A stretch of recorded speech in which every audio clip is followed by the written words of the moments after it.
Mashiach.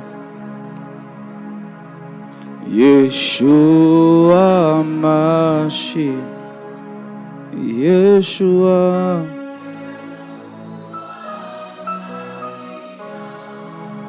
Yeshua. Yeshua.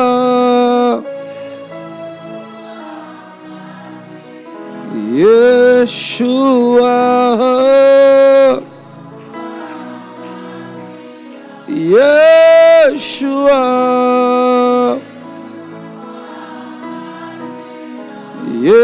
Yeshua.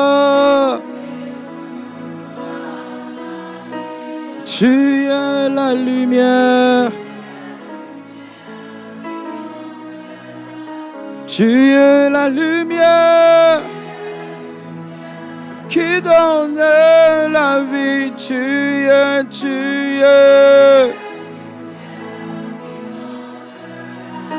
Tu es. Verbe créateur du Dieu incréé, Verbe.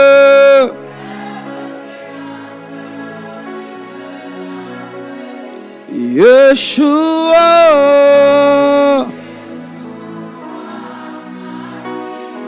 Yeshua, Yeshua. Yeshua.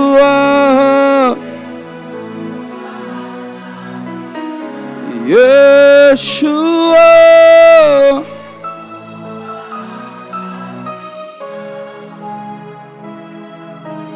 Yeshua Mashiach.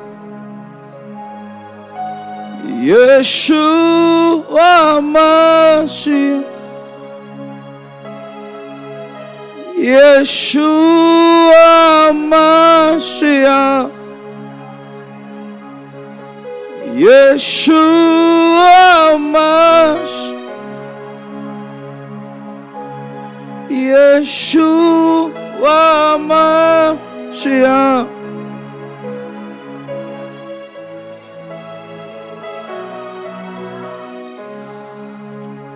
Tu as dans tes narines le souffle de vie. Ta voix majestueuse fait enfanter la biche. Tu as dans tes narines le souffle de vie. Ta voix majestueuse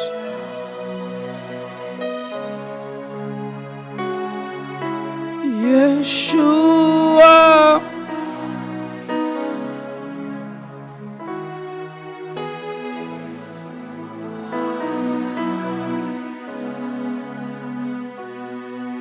À la mention de ton nom, genou.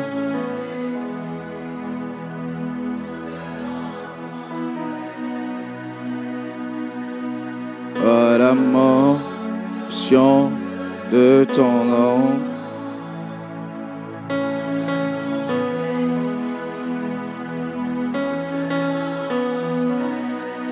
à la mention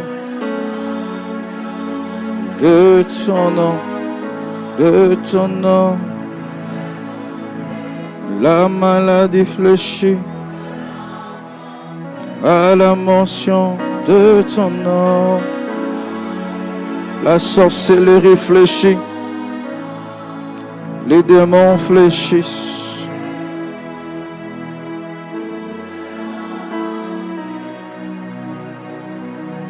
Je porte en moi le maître du salut. Je porte en moi celui qui ne échoue jamais. Je porte en moi celui qui dit un mot et la chose s'accomplit. Et la chose s'accomplit.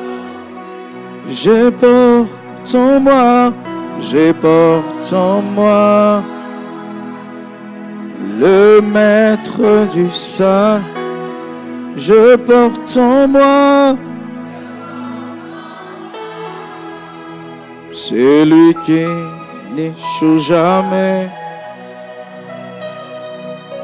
Je porte en moi celui qui dit un mot.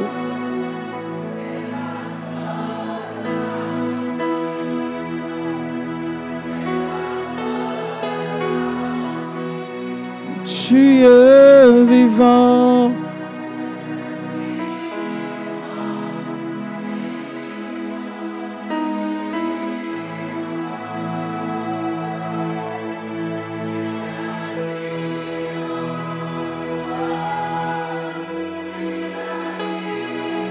Il est vivant,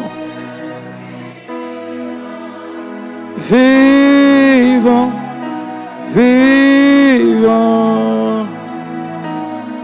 Il agit en.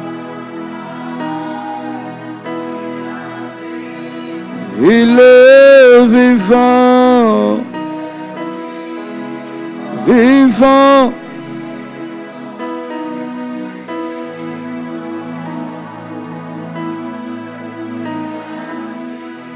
Alléluia.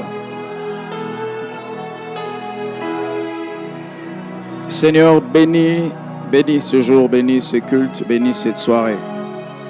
Je te demande d'atteindre tes buts encore ce soir de nos vies. Merci de fortifier nos corps. Merci de faire de nous des instruments de réveil.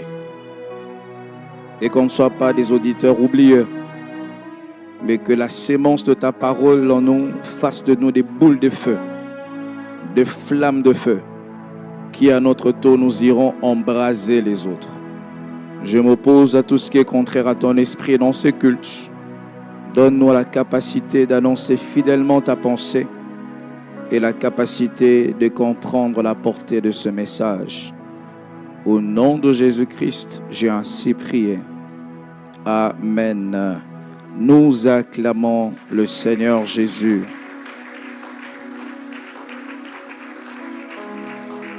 Je vous invite à ouvrir vos Bibles dans les livres de 2 Rois, 1 Roi chapitre 21.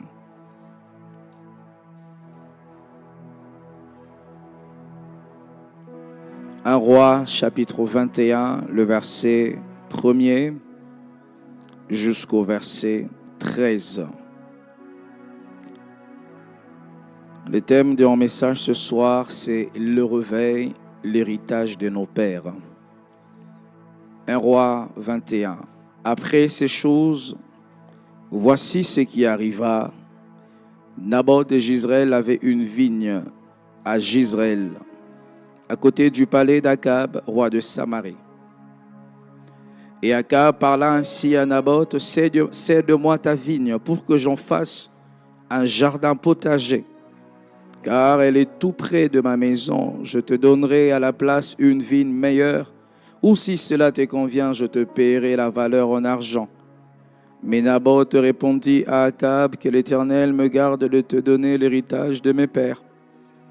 Car de mes pères, Akab rentra dans sa maison triste et irrité, à cause de cette parole que lui avait dite Naboth de Jezreel. Je ne te donnerai pas l'héritage de mes pères. Et il se coucha sur son lit, détourna les visages et ne mangea rien. Jézabel, sa femme, vint auprès de lui et lui dit, « Pourquoi as-tu l'esprit triste et ne manges-tu point ?» Il lui répondit, « J'ai parlé à Naboth de Jezreel. Je lui ai dit, cède-moi ta vigne pour de l'argent, ou si tu veux, je te donnerai une autre vigne à la place. Mais il m'a dit, je ne te donnerai pas ma vigne.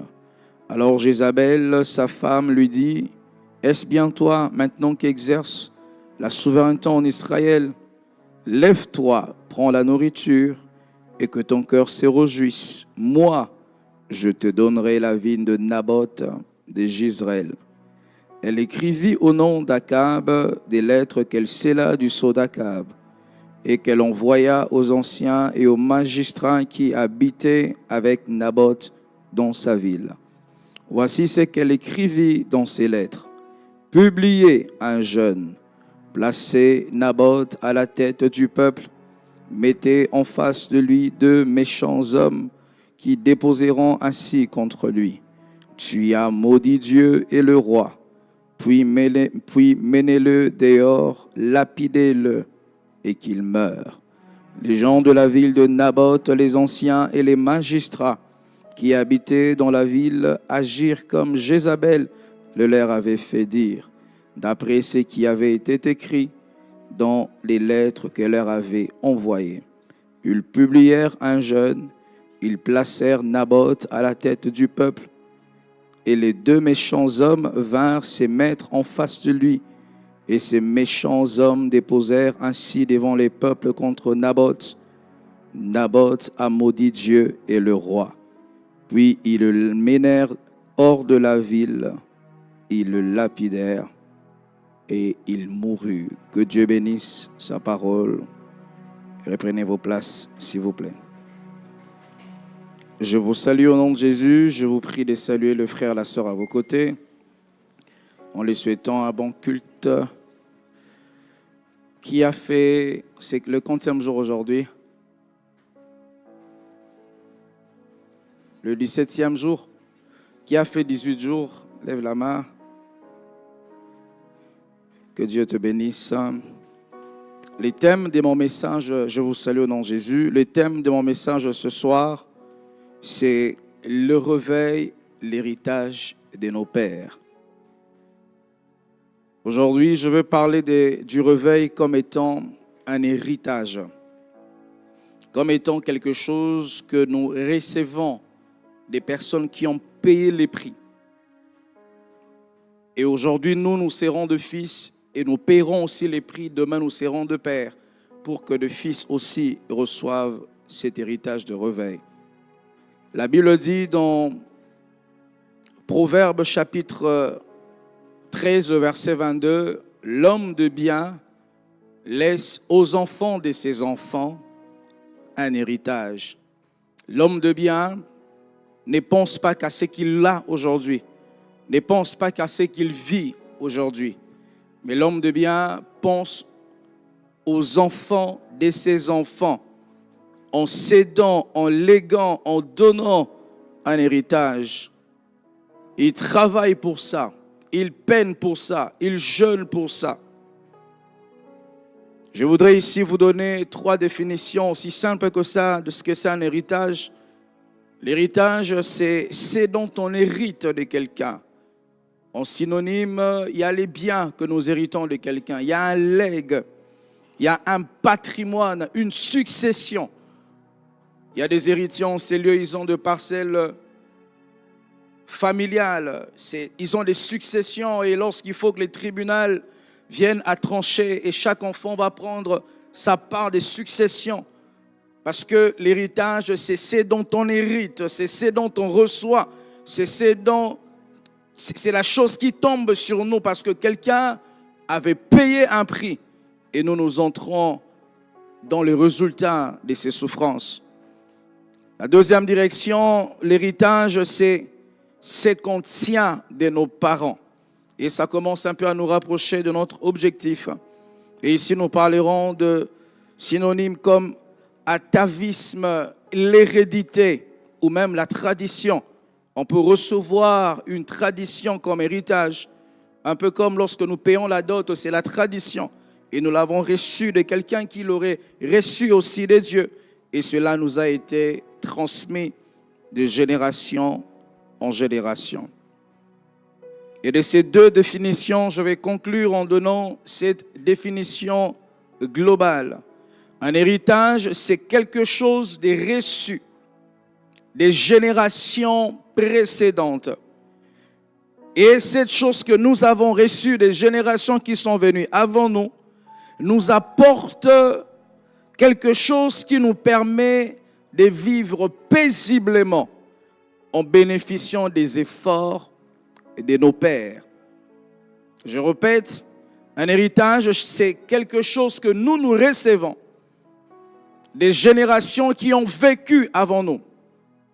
Et quand nous recevons cette chose, cette succession, ces patrimoines-là, ces patrimoines nous permettent de vivre paisiblement notre vie en entrant ou en bénéficiant des efforts de ceux qui ont payé les prix. Souvent, nous pensons à laisser un héritage à nos enfants. Il y a des choses que j'ai commencé à mieux comprendre seulement quand je suis devenu parent. Où tu as l'impression que tu n'as pas de vie, ta vie dépend de tes enfants. Où tu as l'impression que ton argent ne t'appartient plus. Tu as l'impression que même ta santé ne t'appartient plus.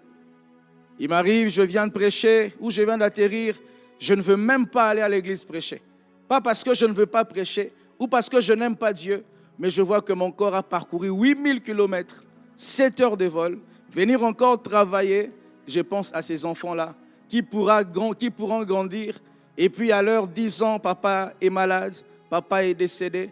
Pas parce que papa avait des problèmes avec Dieu ou les sorciers, mais seulement papa n'avait pas compris que sa santé n'était pas que sa santé, c'est aussi la santé de ses enfants. Comme ça, vous voyez, des fois, je ne viens pas à l'église. Ce n'est pas que je vais prêcher ailleurs, hein. Je dors, je me repose, parce que je tiens compte de l'héritage que je dois laisser à mes enfants. Et souvent, vous regardez comment est-ce que pour nos enfants, nous travaillons pour l'héritage. Comment est-ce que nous nous battons, nous allons défricher des forêts.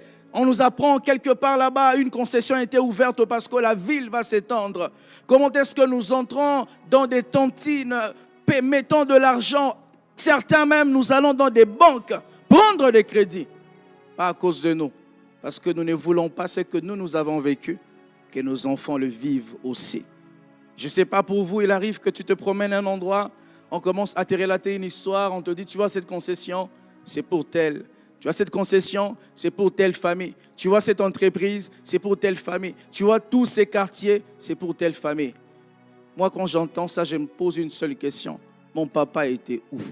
Lorsque les papas des autres travaillaient, oui, frère, sœur, si tu ne te poses pas cette question, tes enfants se poseront la même question. Mon papa était où quand les papas des autres, lui, travaillaient? Mon papa était où quand les papas des autres travaillaient pour que nous ayons un héritage? Et si nous pouvons travailler de cette manière-là, pour qu'il y ait un héritage à nos enfants, que nos enfants ne quémandent pas, que nos enfants ne manquent pas de voitures, ne manquent pas de parcelles, que nos enfants ne dorment pas dehors, que nos enfants aient un endroit pour dormir dans la paix, qu'ils ne passent pas par ce à quoi nous sommes passés, pour que nous puissions, certains d'entre nous ici, étudier. C'était la galère. Il faut que l'église pense à toi. Il faut que quelqu'un pense à toi. Moi, je suis de ces personnes-là. Pour étudier, je me suis fait insulter. J'ai habité chez les gens. On t'a chassé même, seulement pour étudier. Et ça, mes enfants ne devront pas vivre ça. Je ferai tout pour qu'ils ne vivent jamais ça. S'il faut que je vende les braises, je le ferai. S'il faut que je vende de l'eau, je le ferai. Regardez pour nos enfants. D'ailleurs, c'est un héritage qui est périssable. Mais comment on se bat? Un homme normal, une femme normale se battra. Tu vois, tout celui qui travaille, tu es père, tu es mère, que tu ne sois même pas parent, sache que tout ce que tu fais, si tu es un homme normal, tu ne le fais pas pour toi, tu le fais pour tes enfants. Quand tu vas, on t'insulte au travail par ton patron, il te dénigre. Des fois, tu as envie de déposer la démission, mais tu penses aux enfants. Tu dis ça, je vais supporter encore l'humiliation. Parce que je n'ai pas encore assez accumulé pour leur acheter une parcelle. Je n'ai pas encore assez accumulé pour me faire un nom aussi, pour construire de moi-même. Et tu supportes ça. Mais mes frères et sœurs, cet héritage que nous nous battons, que nous supportons les humiliations, cet héritage n'est que éphémère et périssable. Cet héritage, un jour, un de tes frères pourra se lever après ta mort, chasser tes enfants. Oui, ce sont des choses que nous n'aimons pas entendre, mais c'est la vérité. Il y aura un de tes jours, quand tu mourras, ta famille, alors que toi tu t'es battu pour travailler, ces paresseux là vont se lever. Peut-être même Dieu permettra que l'injuste remporte le procès de l'injustice. Peut-être même Dieu permettra que tes enfants, qui sont des héritiers légaux, puissent être chassés. Parce que c'est un héritage qui n'a pas trop de sécurité. C'est un héritage qui est éphémère. C'est un héritage qui ne tient qu'à un seul fil. Si la vie peut être un peu secouée, cet héritage-là peut être perdu. L'héritage regorge une valeur importante. Je vais en parler dans une petite phrase que j'ai écrite. L'héritage, un héritier reconnaît l'effort de celui qui s'est battu pour avoir ce qu'il a. Je reconnais que cette église, c'est la grâce de Dieu, mais je reconnais aussi que cette église, c'est parce que les apôtres ont payé les prix. Non seulement les apôtres ont payé les prix, les missionnaires ont quitté l'Europe, l'Amérique, ils sont venus prêcher ici au Cameroun. Je reconnais aussi qu'il y a eu des pères qui ont prêché jusqu'à ce que leur vie soit exposée. Qu'il y a des pères qui sont tombés malades et qui sont morts sur ces champs de bataille. Que dirons-nous des hommes comme de frère Zach que vous connaissez dans cette nation? Vous connaissez son histoire qui jeûnait tellement jusqu'à ce que son corps n'a plus supporté. À un moment donné, il s'est dégradé et il est mort. Et un héritier doit être conscient que j'ai hérité d'un travail des hommes qui sont morts pour ça. J'ai hérité d'un travail des hommes qui ont consacré leur jeunesse pour ça. Des hommes qui ont refusé d'accepter la compromission pour ça. Et je ne peux pas m'hasarder en venant prêcher. Je blague avec cet héritage-là. Je touche des sœurs de l'église. Je fais avorter. Je vole l'argent dans la caisse de l'église. Je touche à la magie. Je manipule les fidèles. Je ne suis pas conscient de cet héritage. La Bible dit, du texte que je vous ai proposé, un homme qui s'appelait Akab, qui était le roi, et sa femme s'appelait Jézabel. Et il y avait un autre homme, lui, il était un simple citoyen. Il s'appelait Naboth. La Bible dit que Naboth avait sa concession, mais qui ne lui appartenait pas. C'était la concession familiale. Et le malheur de Akab, c'était de se rendre compte que sa concession était auprès du palais du roi. Lui n'avait rien fait pour avoir sa concession auprès du palais du roi. Peut-être ses parents se sont battus. Lorsqu'on avait commencé à tracer le quartier là de Samarie, son père avait, je ne sais pas comment on le dit en français, son père s'était précipité, il avait une vision, il disait, dans 45 ans, dans 50 ans, cette cité sera notre bonanjo, sera les plus beaux quartiers de cette commune. Et l'arrière-grand-père d'Akab, il a pris de son argent, il a acheté. À l'époque, Akab n'existait même pas. Et quelques années après, Akab vient prendre le pouvoir et il se retrouve à un endroit où il est en train d'envier une vigne. Écoutez Akab qui n'avait aucun sens de l'héritage. Il demande à Naboth de lui vendre sa parcelle. Pourquoi? Pour y mettre une vigne. Et Akab, il ne comprend pas que la vigne d'Akab n'est pas que la vigne. Et la vigne de Naboth n'est pas que la vigne. Et Naboth, il se prend donc à rafraîchir son mémoire pour lui rappeler que ça, ce n'est pas que la vigne, mais c'est l'héritage de mes pères. Et il dit, je ne te céderai pas ça. Tu es le roi, c'est vrai, mais je ne te céderai pas ça. Même si tu m'as donné tout l'argent de ton royaume, ça, ce n'est pas qu'une parcelle. C'est le fruit de travail de plusieurs générations. Je ne te céderai pas ça. Et il se tient à sa position, il tient à sa position. Et cela a coûté la vie à Naboth. Sa femme Jézabel, la femme d'Akab, Jézabel, elle prendra un stylo et puis elle fera une lettre pour commanditer l'assassinat de Naboth. Naboth avait été livré en pâture et malheureusement, les dieux du ciel avaient accordé qu'il meure. Et après, injustement, l'héritage avait été pris. Je n'aurai pas le temps de vous expliquer 20 ans après ce que Dieu a fait au travers de la bouche d'un prophète. Alors que Dieu avait parlé 20 ans après, les sons de Naboth avaient crié et Dieu s'était vengé. Pour cette œuvre aussi, nous héritons d'un travail, d'un jeune homme qui n'avait que 21 ans. Il avait toute la vie devant lui, dans sa chambre, dans une des provinces du Congo. Il reçoit l'apparition de Jésus. À 15 ans, il s'est converti. Et des années après, à 21 ans, il donne sa vie, il consacre sa vie entièrement au ministère. Imaginez un jeune garçon de 15 ans qui consacre sa vie au ministère. Brillant qu'il était. Il va à l'université, les pasteurs Marcelo, il va étudier, il commence à faire l'économie ici, pour ceux qui ne le savent pas. Et alors qu'il était en train d'étudier, pour lui, il était en train de fuir l'appel de Dieu. Parce qu'il entendait un jour les gens crier à ses oreilles, demandant, Marcelo, viens nous prêcher l'évangile. Et un jour, alors qu'il était à l'école, dans l'auditoire, en train d'étudier, Dieu lui pose la question, s'il veut répondre à l'appel ou s'il veut devenir fou. Lui, il ne voulait pas répondre à l'appel. Et à l'instant, un esprit de folie a commencé à entrer en lui. Il commençait à prendre le papier de ses notes pour les manger. Et puis après, il va dans un centre et on l'enferme pendant 2 semaines. Et il accepte finalement de répondre à l'appel de Dieu. 25 ans après, il y a des églises partout. En Europe, en Amérique, au Cameroun. Et maintenant, nous entrons dans cet héritage-là. Il faut que nous puissions comprendre. C'est comme ça, frères, sœurs, je ne pardonne pas aux gens qui détruisent l'œuvre de Dieu.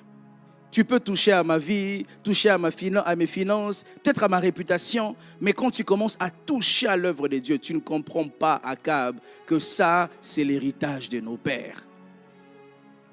Tous ceux qui travaillent à détruire l'œuvre de Dieu, je prie pour leur malédiction.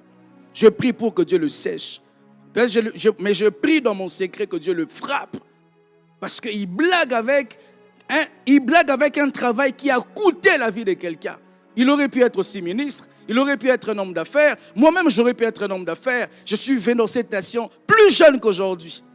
J'ai donné ma vie pour ce travail et quelqu'un viendra détruire ça. Frère, les dieux que je sers vont te sécher. Cette malédiction va traverser dans tes os. Ça va sécher tes finances. Ça va sécher ton travail. Ça va apporter la mort dans ta maison, frère, sœur. Quand on n'est plus d'accord avec un homme de Dieu, on quitte cette église-là. Amen. Hein? Quand on n'est plus d'accord, on ne reste pas, ça ne te convient pas, mais tu es là, critiquer les prédications, critiquer. Ah voilà, ils sont enrichis, critiquer. Tu vas sécher, frère, sœur. Les Écritures nous parlent d'une première vague de réveil. Je vais vous parler de quelques vagues de réveil que l'histoire a connues, afin que nous puissions comprendre un peu la quintessence de mon message et le réveil, l'héritage de nos pères. Les Écritures nous parlent du réveil. La Bible dit qu'il y a eu des hommes qui ont reçu un héritage. Ils ont reçu une portion de l'esprit. Ce n'est pas, j'ai entendu un homme de Dieu qui était allé même très loin. Il a dit que Josué n'avait pas d'onction. Il a dit que l'onction de Josué, c'était l'onction de son père Moïse. C'était une onction qui serait travaillée pendant 400 ans. Et Josué, lui, quand il entre, il hérite. Il devient le successeur de Moïse. Josué, il parle et le Jourdain s'ouvre. Josué fait ceci, tout marche. Josué pense qu'il est grave. Alors que ce que Josué ne sait pas, c'est qu'il y a eu des années et des années, des personnes ont travaillé dans le jeûne, dans la sainteté, dans la privation. On leur a proposé des choses qui pouvaient changer leur vie. Ils ont refusé. J'ai un ami au Congo. Cet ami-là, Dieu l'a beaucoup béni. Et je suis fier de lui. Un homme de Dieu intègre. Un jour, il me dit, pasteur, un jour les hommes sont venus me corrompre. Il est bien placé dans le gouvernement au Congo. Et ils m'ont dit que nous allons te donner 3 millions de dollars. 3 millions. Et quand il parlait, il met sa main au-dessus de ses pieds, il transporte, il y avait un sac, il l'ouvre comme ça. Il dit, voici ce que nous avons, la compte, c'est 1 million. Il me dit, pasteur, je n'avais jamais vu de toute ma vie 1 million de dollars. Je lui dis, qu'est-ce que tu avais fait? Il m'a dit, il a écrit au pasteur Marcelo. Et il a écrit au pasteur Marcelo, était une manière de s'accuser pour que le pasteur lui fasse un suivi. Et il a refusé. Il a dit, ça, je ne peux pas accepter. Parce qu'il était dans un dossier, il avait bloqué certaines choses qui se faisaient dans un coin de la nation. Et lui, sa signature était importante. Et on vient lui proposer des choses. Il dit, non, ça, je ne ferai pas. Et Élisée avait reçu de Dieu, et je veux dire quoi? Et comment il s'appelle? Josué avait reçu cette onction-là. Vous savez, il y a des gens, ils ont l'impression que tout va bien. Moi, je viens au Cameroun, je commence l'église grandit. Je prêche, ça marche. J'ai dit, on va déménager pour quitter Kotor. Et Dieu donne l'argent. Et puis nous arrivons à Bali, l'église grandit. 2 cultes, croisade, on va faire une grande croisade sans que quelqu'un nous ait soutenus, si vous ne savez pas. La croisade, là, nous n'avons reçu aucun soutien. Nous avons fait les dépliants, nous avons remis dans les banques, dans les entreprises. Il y a une seule entreprise qui avait payé les billets du pasteur Marcelo. Les restes, là, nous nous sommes battus tout seuls. Et même jusqu'à 3 mois après de la croisade, nous payons des dettes encore. Et nous ne nous rendons pas compte, mais qu'est-ce qui se passe? Ces jeunes hommes sont venus dans cette nation, tout va bien, tout va bien. Ce n'est pas l'onction de Josué, c'est l'onction de Moïse qui était en train d'opérer. Et je ne peux pas m'hasarder. Vous savez, frères, sœurs, comme tu te vois là, tu n'es pas que toi. Tu es en train de transporter les choses que tu as héritées de plusieurs années. Des prières des personnes que tu n'avais jamais rencontrées. Les gens ont prié pour que tu sois ce que tu es aujourd'hui. Oui, frère, sœur, dans la vie, si tu as quelque chose, il n'y a que deux options. Soit tu as peiné et travaillé pour l'avoir, soit tu as bénéficié d'un autre travail des hommes qui ont fait pour que tu aies ce que tu as. Que ce soit dans un cas ou dans un autre cas, tu dois apprendre à chérir et à valoriser l'héritage que tu transportes. Quand vous comprenez cela, vous allez craindre Dieu. Vous serez devant une opportunité de pécher comme ça. Vous n'allez jamais toucher à cette femme-là, jamais toucher à cet homme-là, jamais toucher à cet argent de corruption. Parce que vous serez conscient que si j'ose le faire, je vais détruire tout ce que les hommes et les femmes ont pris de la peine à bâtir. Pourquoi on suspend les gens? Parce qu'ils ne comprennent pas. Que tu n'as pas qu'embrasser une fille. Pour moi, c'est grave. Pour moi, tout ce que je suis en train de faire ici, toi, tu es en train de détruire ça. Pour moi, tous les sacrifices que les présidents des départements, les ouvriers, les intercesseurs font, je n'en prions. Toi, tu ne comprends pas ça. C'est comme ça qu'on va suspendre. Il y avait un homme, lui, il était dans l'Ancien Testament, toujours comme Naboth. Lui, cette fois-là, il s'appelait Élisée. Élisée était un fidèle serviteur d'Élie. Si vous le savez, j'aimerais vous rappeler, vous ne le savez pas, j'aimerais vous informer que Élie n'avait pas que pour seul fils Élisée. Élie avait plusieurs autres fils et même Élie avait une école qu'on appelait en ces temps-là l'école du prophète. Mais le serviteur d'Élie n'était pas aussi attaché à son maître, mais il y avait un seul qui s'était démarqué des autres, il s'appelait Élisée. Partout où Élie passait, Élisée le suivait. Élisée payait les prix. Son pasteur paye un avion pour aller à Gaoundéré prêcher. Élisée prend de son argent. Il paye aussi Camerco. Il va à Gaoundéré prêcher avec son pasteur. Son pasteur, il dit, je vais entrer dans une retraite. Lui aussi, il dit, je vais entrer dans une retraite. Il payait les prix jusqu'à ce qu'un jour, il a fallu que son maître arrête le ministère, qu'il aille vers le Seigneur. Et il lui a demandé une seule chose. L'héritage que je veux, donne-moi ton manteau. Et il dit, quand je serai en train de partir, toi, tiens-toi seulement là. Les manteaux vont tomber, tu recevras ces manteaux-là. Et sur les champs, on peut croire que, bon voilà, l'héritage n'a pas grand-chose, ce n'est qu'un manteau. Mais regardez avec moi, un jour, Élisée se retrouve quelque part devant un obstacle, devant un problème, devant une difficulté. 2 Rois, chapitre 2, le verset 14. La Bible dit, Élisée se retrouve devant le Jourdain. Le Jourdain était une image d'un obstacle, d'une montagne. Élisée savait qu'il était important pour lui de traverser le Jourdain, de traverser cette situation-là. Mais Élisée de lui-même n'avait rien. Élisée s'est rappelé les efforts que son maître avait fait. La Bible dit dans 2 Rois chapitre 2 le verset 14. Écoutez ce que les Écritures disent. La Bible dit, Élisée prit les manteaux qu'avait laissé Élie tomber et il en frappa les os et il dit, où est le Dieu d'Élie? Où est le Dieu d'Élie? Et la Bible dit lui aussi, dites lui aussi. Il frappa les os et les os se partagèrent ça et là. Et Élisée passa. À quel moment Élisée avait reçu la force? Élie s'est rappelé que j'ai vu mon maître faire descendre les feux du ciel. J'ai vu mon maître travailler. Et quand je vois ces manteaux avaient travaillé avec mon maître. En réalité, frères, sœurs, l'héritage, la valeur de l'héritage n'est pas dans son apparence, mais dans sa substance. C'est comme ça. Akab ne comprenait pas que ce n'était pas qu'une vigne, mais Naboth comprenait que la valeur de cet héritage n'était pas que dans cette vigne où les herbes poussent. Il n'y a même pas de gens qui ont un peu de moyens pour venir couper ces herbes-là. Et il voyait une parcelle abandonnée, un terrain abandonné. Lui, il pouvait voir ce n'est qu'un morceau d'habit, un manteau vieux. Mais Élisée savait que ce n'était pas qu'un habit. La valeur de cet habit n'était pas dans son apparence, mais dans sa substance.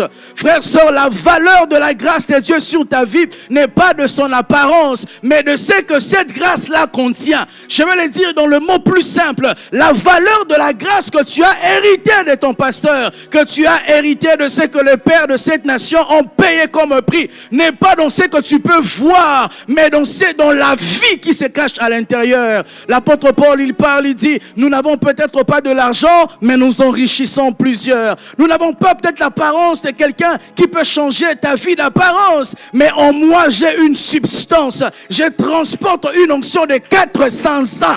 Je transporte une grâce de plusieurs pères. Lorsque j'arrive au Cameroun, je suis fils de l'apôtre Marcelo. Mais je sais que Dieu m'envoie dans un territoire que je n'avais jamais travaillé, que l'onction de mon pasteur n'avait jamais travaillé. Frères, sœurs, j'arrive au Cameroun, je prends mon billet de bus, j'arrive à Yaoundé, un papa pasteur me reçoit. Et il me prend pour me loger à 20 km de Yaoundé, à Soa. Vous savez, Soa, c'est très reculé de la ville. Mais à cet endroit-là, ce papa était serviteur de Dieu. C'est lui qui m'a enseigné. C'est lui qui m'a dit les choses que je devais faire. Il m'a même parlé d'un de ses amis qui a une église ici. Là où il y a l'hôpital général à Bédi. Et quand je quitte Yaoundé, je vais voir ces papas-là. Je veux qu'ils prient pour moi. Parce que je sais que j'ai besoin que les pères de cette nation me donnent la clé du Cameroun. Tout récemment, j'ai appelé Papa Claude, je dis, il faut qu'on aille voir ces papas-là. Il nous invite dans son église. Frère, quand tu vois l'église qui dirige et la compassion, mais tu dis, mais qu'est-ce qui se passe là-bas? Il a même un problème d'étole. Il faut quand même que nous donnions à cette église d'étole. Il m'a dit, voilà, il n'y a pas d'étole, on souffre. Et j'avais apporté une offrande. Je dis, papa, avant que nous puissions partir, il faut que tu pries pour nous. Nous nous sommes agenouillés, il nous a mis les mains. Frère, sœur, toi tu vois le pasteur Marco réussir. Derrière moi, il n'y a pas que le pasteur Marcelo. Le pasteur là qui a prié pour moi, il est la descendance directe de Samuel Obaker. Donc quand toi tu me combats, tu es en train de combattre la grâce qui a fonctionné avec Samuel Obaker. Comment vous expliquez ça? Un jeune homme comme moi, dans une nation étrangère, il réussit. Comment vous expliquez ça? Il n'y a pas que moi. Je travaille avec l'héritage de mes pères. J'ai un héritage spirituel que j'honore. Frère, sœur, il m'a dit qu'il viendra un jour nous dire bonjour. Les jours que tu le verras, peut-être il ne ressemble pas à vos églises là, des bobos. Mais ces papas-là, il a un manteau que j'avais besoin qu'il me transmette. 2021, quand je vais chez ses papas, paix à son âme, il est décédé. Il s'appelait Papa Samuel, Papa Ouloug Isaac. Il m'a logé chez lui pendant 13 jours. Il m'a donné une chambre. Chaque soir, on mangeait avec lui. Il m'a montré sa bibliothèque. Il m'enseignait des choses et des choses. Et quand je prends l'avion, je rentre à Kinshasa. J'apprends que ce papa-là, il conduisait avec son enfant. Il fait un accident et puis il décède. J'avais su que j'avais reçu quelque chose de lui. Frères, sœurs, l'héritage peut-être n'a pas une valeur grande d'apparence, mais il y a une substance en toi.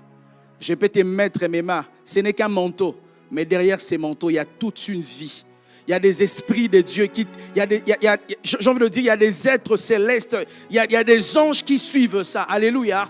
Lorsque quelqu'un est pas consacré, je vais le dire en d'autres termes, lorsque quelqu'un prête serment comme chef de l'État, on lui remet les insignes, des petites choses qui symbolisent qu'il a reçu le pouvoir.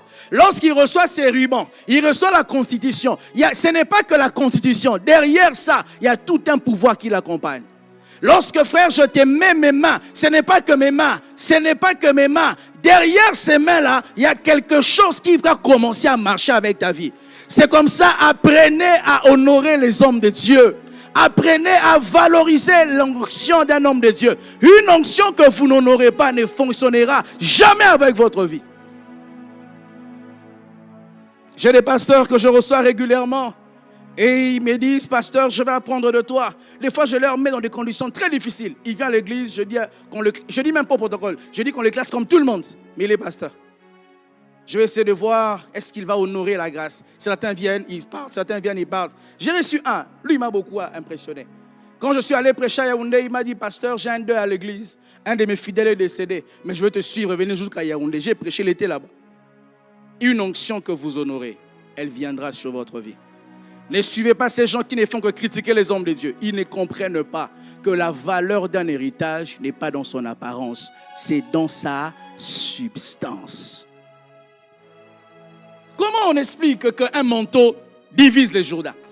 Comment on explique qu'il prend seulement un morceau d'habit, il frappe comme ça, les Jourdains se divisent? Comment on comprend que toi seulement on avait prié pour toi, on t'avait imposé les mains, et quand tu montes ici prêcher, les gens tombent? Comment tu expliques ça? Tu commences à demander le travail, les portes s'ouvrent. Comment tu expliques ça? Parce que le manteau est sur ta vie. L'héritage n'est pas, sa valeur n'est pas dans ce qui frappe à l'œil, mais dans la vie qui est contenue dedans.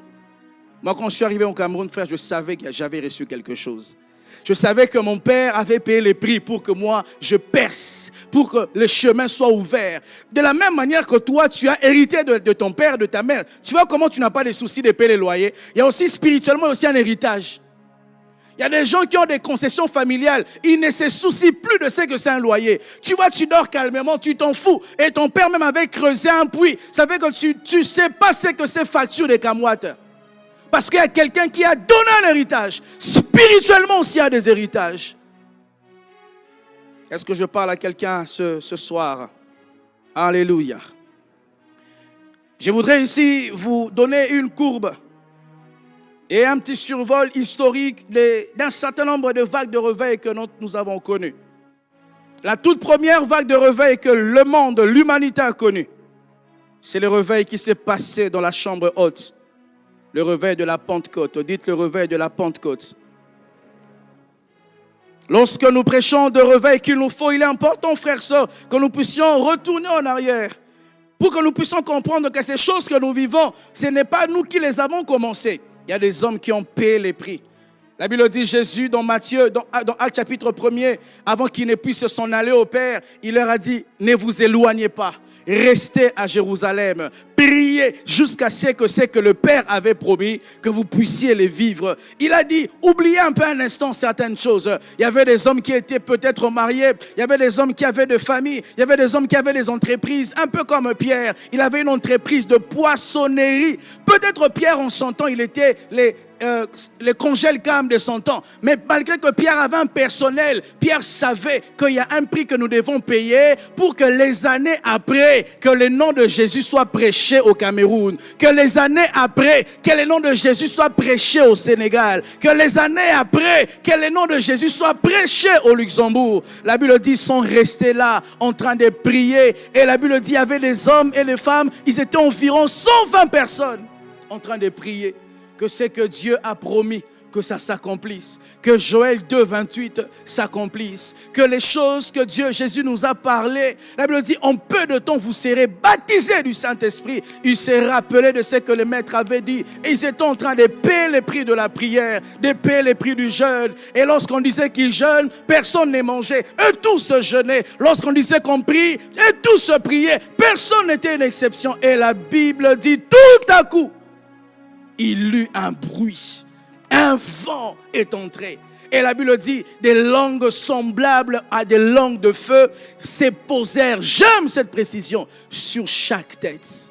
Donc il n'y avait aucune personne qui n'avait manqué l'héritage ces jours-là. La Bible dit, il y avait un feu qui était sur chaque vie, sur chaque tête. Donc nous prions ce soir et un feu tombe sur nous. Il n'y a pas que les uns sont touchés et les autres ne sont pas touchés. Il n'y a pas certains qui reçoivent, d'autres ne reçoivent pas. Il n'y a pas les autres qui reçoivent l'onction, d'autres pas. La Bible dit que sur chaque tête, il y avait un feu. C'était visible, c'était tangible. Et ils ont commencé à parler en d'autres langues. Et j'aimerais ici souligner, les parler en langue qui a été manifesté ce jour-là à la chambre haute, ce n'était pas le parler en langue de la glossolalie que nous parlons aujourd'hui, rabayabaka. C'était le parler en langue qu'on appelle de la xénolalie. Ça veut dire ils ont parlé des langues intelligibles sans les avoir apprises. En d'autres termes, ils ont parlé crétois. Ils ont parlé grec. On va mettre ces versets-là, je vais le lire pour vous allez voir que la Bible est réelle. Acte chapitre 2, la Bible dit alors que Pierre était en train de faire son discours, le Saint-Esprit est descendu et ces hommes ont commencé à parler en d'autres langues. Le verset 6, la Bible dit, au bruit qui eut lieu, la multitude accourut et elle fut confondue. Pourquoi? Parce que chacun les entendait parler dans sa propre langue.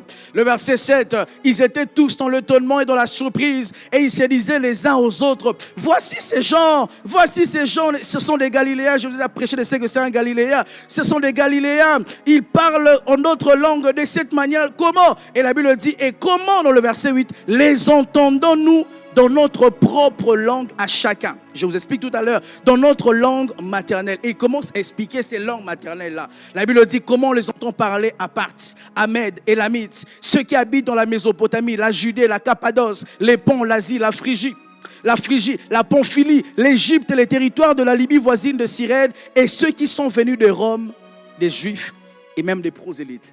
Je vous prends 2 minutes pour vous expliquer un peu le contexte. La Bible nous explique que la Pentecôte a eu lieu lorsque les Juifs de la diaspora étaient venus à Jérusalem. Et ces Juifs de la diaspora, certains étaient appelés des hellénistes. Je vous ai parlé de ça hier. Un helléniste, c'était quelqu'un qui était un juif d'origine de naissance, mais qui avait été influencé par la culture grecque. Non seulement il avait été influencé par la culture grecque, mais il parlait aussi le grec. Un peu comme un Camerounais qui est né en France et quand il parle français, il ouatise, comme on dit. Tu dis est-ce que c'est un Camerounais ou pas? Tu sens que la culture occidentale a eu de l'influence sur lui. Mais comme les Camerounais, vous le savez, même s'ils sont nés là-bas, même s'ils rentrent toujours au pays, n'est-ce pas? Pour construire, pour se marier, pour un deuil. C'était la même culture que le juif avait. Et il rentre ces jours-là. Et Dieu s'organise que ce soit un jour où il allait faire éclater sa gloire. Et ils entendent les disciples qui n'avaient jamais été instruits. C'est comme ça ils sont étonnés en disant, mais n'est-ce pas les Galiléens? Les Galiléens étaient un peuple qui était défavorisé. C'était un peuple qui n'avait pas beaucoup étudié. Ce n'était pas un peuple studieux. Ils n'avaient pas un background intellectuel très poussé. Et donc, on ne pouvait pas comprendre ces gens, comment ils parlent notre langue maternelle. Ça veut dire, nous sommes nés dans cette langue-là. Mais eux, ils parlent ça avec exactitude. Comme je vous ai prêché hier, la femme là parlait le latin classique. Et ils étaient étonnés, ils ont dit, s'ils parlent comme ça, c'est qu'il y a un Dieu au ciel. S'ils ont cru, parce qu'ils ont entendu les gens parler leur langue maternelle. Et la Bible dit, ils ont prié, ils ont prié et ils ont prié. La Pentecôte est arrivée. Et en ce jour-là, la Bible dit, il y avait une grande moisson. 3000 personnes. Quelle moisson! Quelle récolte! J'ai commencé l'église de la Compassion le 4 juillet 2021. J'ai prêché la première moisson que j'avais, 23 personnes. Mais lui, il commence l'église avec 3000 personnes. Dans quelles conditions? Sans micro, sans internet, sans panneau publicitaire, sans une chorale, sans un piano. Il n'y avait pas, j'ai créé l'atmosphère, il n'y avait rien de tout ça. Mais le ciel s'était décidé ce jour-là de commencer une histoire entre les hommes et Dieu. C'est ce réveil-là qui a été vécu avec les apôtres du premier siècle, Matthieu et tous les restes, Pierre, Jacques. Ce sont eux qui ont été des chrétiens de première ère, de la première génération. Et ils ont vécu ce réveil. La Bible dit qu'il y avait tellement de choses qui se faisaient, de sorte qu'il y avait, vous voyez comme mon ombre là, il y avait des gens qui lorsqu'ils se tenaient, mon ombre le traverse, il vit quelque chose. Comme je transpire là, j'utilise un linge. Et il y avait des gens, il y a seulement ma sueur ici. Et tu touches ma sueur là, les démons quittaient. Les maladies étaient guéries. Quel niveau de surnaturel.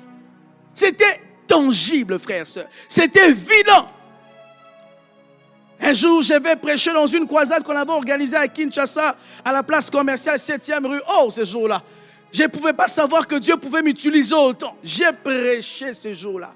Je me rappelle, ces jours-là, mon thème, c'était l'homme qu'on appelle Jésus. Je revenais de la mission au Cameroun et j'avais prêché ça pendant 2 jours ici, là, au mois de mars 2021, à la cité SIC, dans une salle qu'on avait louée. Et c'est les mêmes messages que je suis rentré. Je prêchais dans cette croisade à l'homme qu'on appelle Jésus. J'ai prêché. Une onction est tombée sur moi. Il y avait les Nanga Bongo, il y avait les gens. Et il a fallu que les gens m'introduisent dans la voiture comme un voleur parce que les gens voulaient me toucher, que je prie pour eux. Je me disais, moi, je ne sentais pas ça. Qu'est-ce qu'eux voyaient au travers de ma vie? Et les apôtres, ils ont vécu ça. Que des miracles. La Bible dit, il y avait des prodiges qui se faisaient au travers des apôtres. Soyons conscients, frères, sœurs, que nous sommes bénéficiaires d'un héritage spirituel. Et il faut que nous puissions les réclamer. Lorsque nous les réclamerons, nous les vivrons aussi dans cette église. Mais ce qui est dommage, c'est que ce réveil de la Pentecôte n'a duré que 4 siècles, que 400 ans, et puis il s'est éteint. Pourquoi? Parce que l'église commençait à être très organisée. L'église commençait à dire, les choses là où les gens tombent là, ça fait fuir les gens riches. Les choses là où on parle dans d'autres langues là, les gens ne comprennent pas. L'apôtre Paul, et les gens commençaient à mal interpréter la Bible. L'apôtre Paul a dit, si on parle en langue à l'église et qu'on n'interprète pas, il faut qu'on se taise. Il y a 2 types de parler en langue, mes frères et sœurs. Il y a un parler en langue qui est comme un message que quand tu parles en langue comme un message, il faut qu'il ait une interprétation. Parce que c'est un message, ton parler en langue contient un message que l'Église doit dire amen pour être édifiée. Mais il y a un deuxième type de parler en langue qui est courant.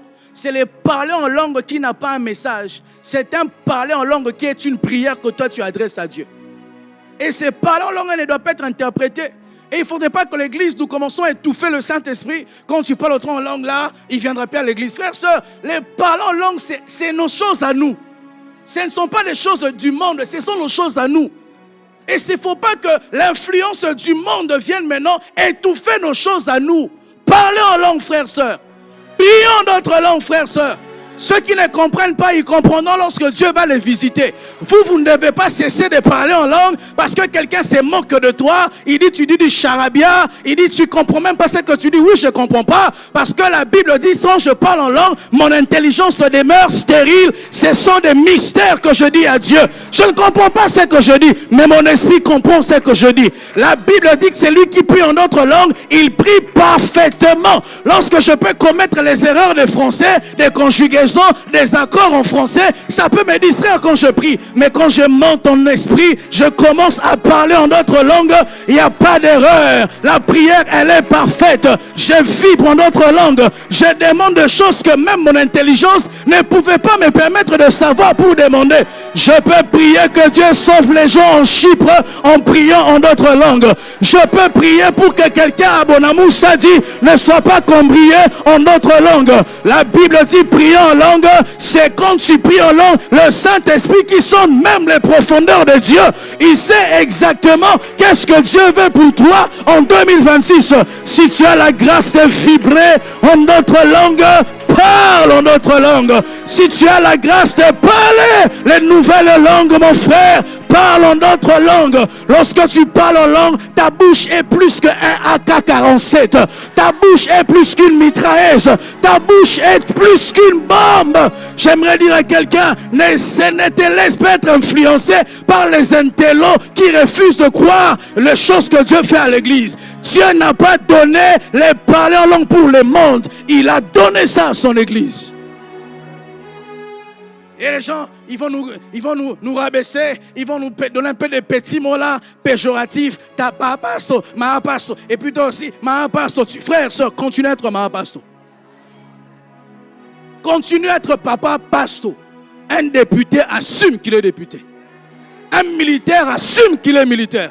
J'assume aussi que je suis un homme spirituel.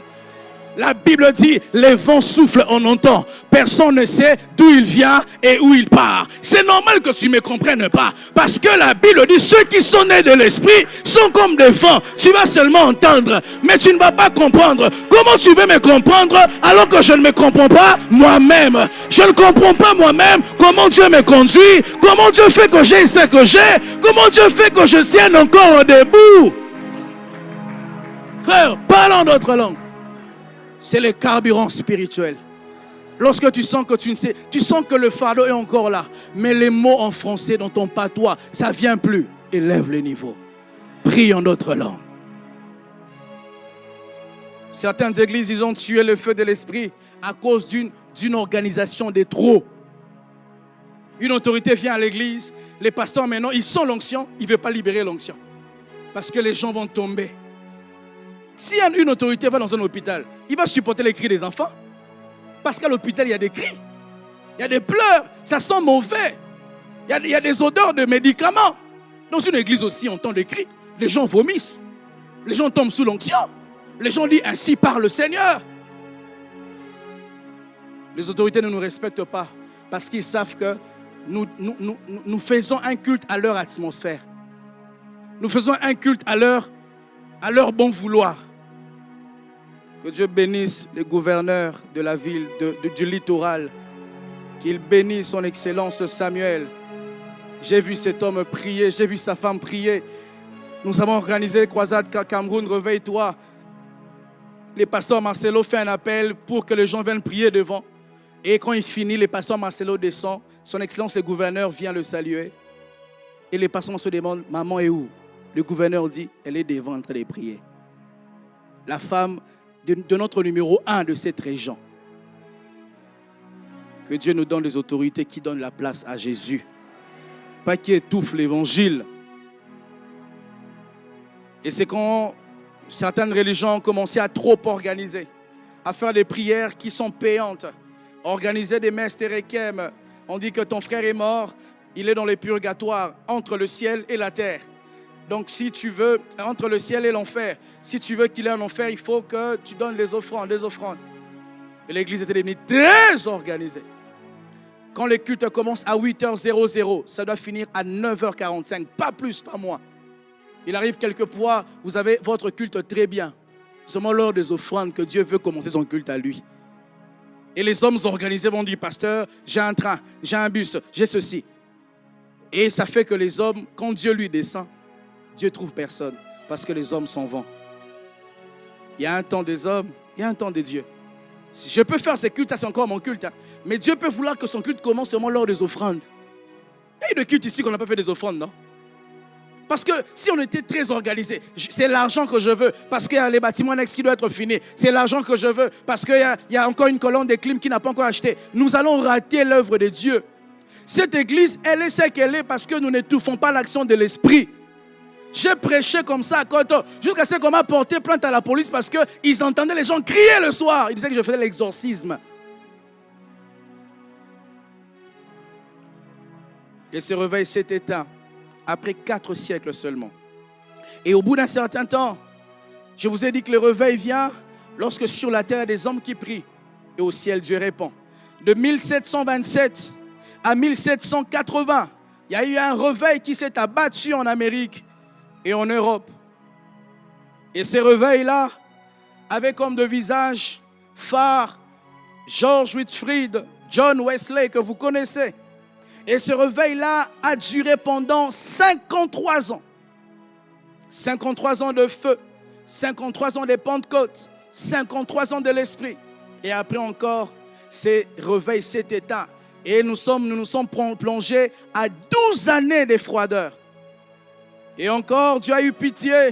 Les hommes se sont levés pour prier de 1792 à 1842.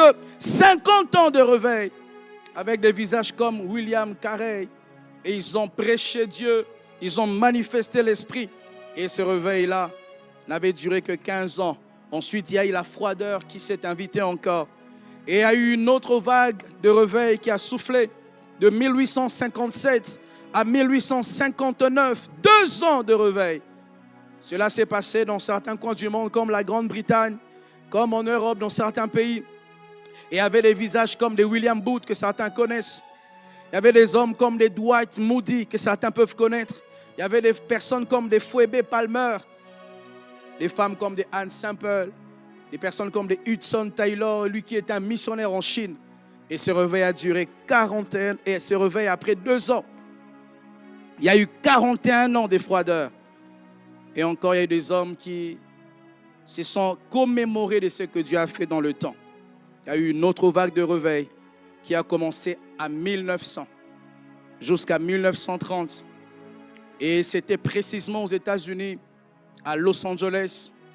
Et cela se passait dans une rue qu'on appelait Azusa Street, avec des visages comme Seymour. Seymour était un borgne noir américain. Un jour, je vous relaterai son histoire, comment il a galéré, il a travaillé dans des restaurants, comment il parcourait des longs kilomètres.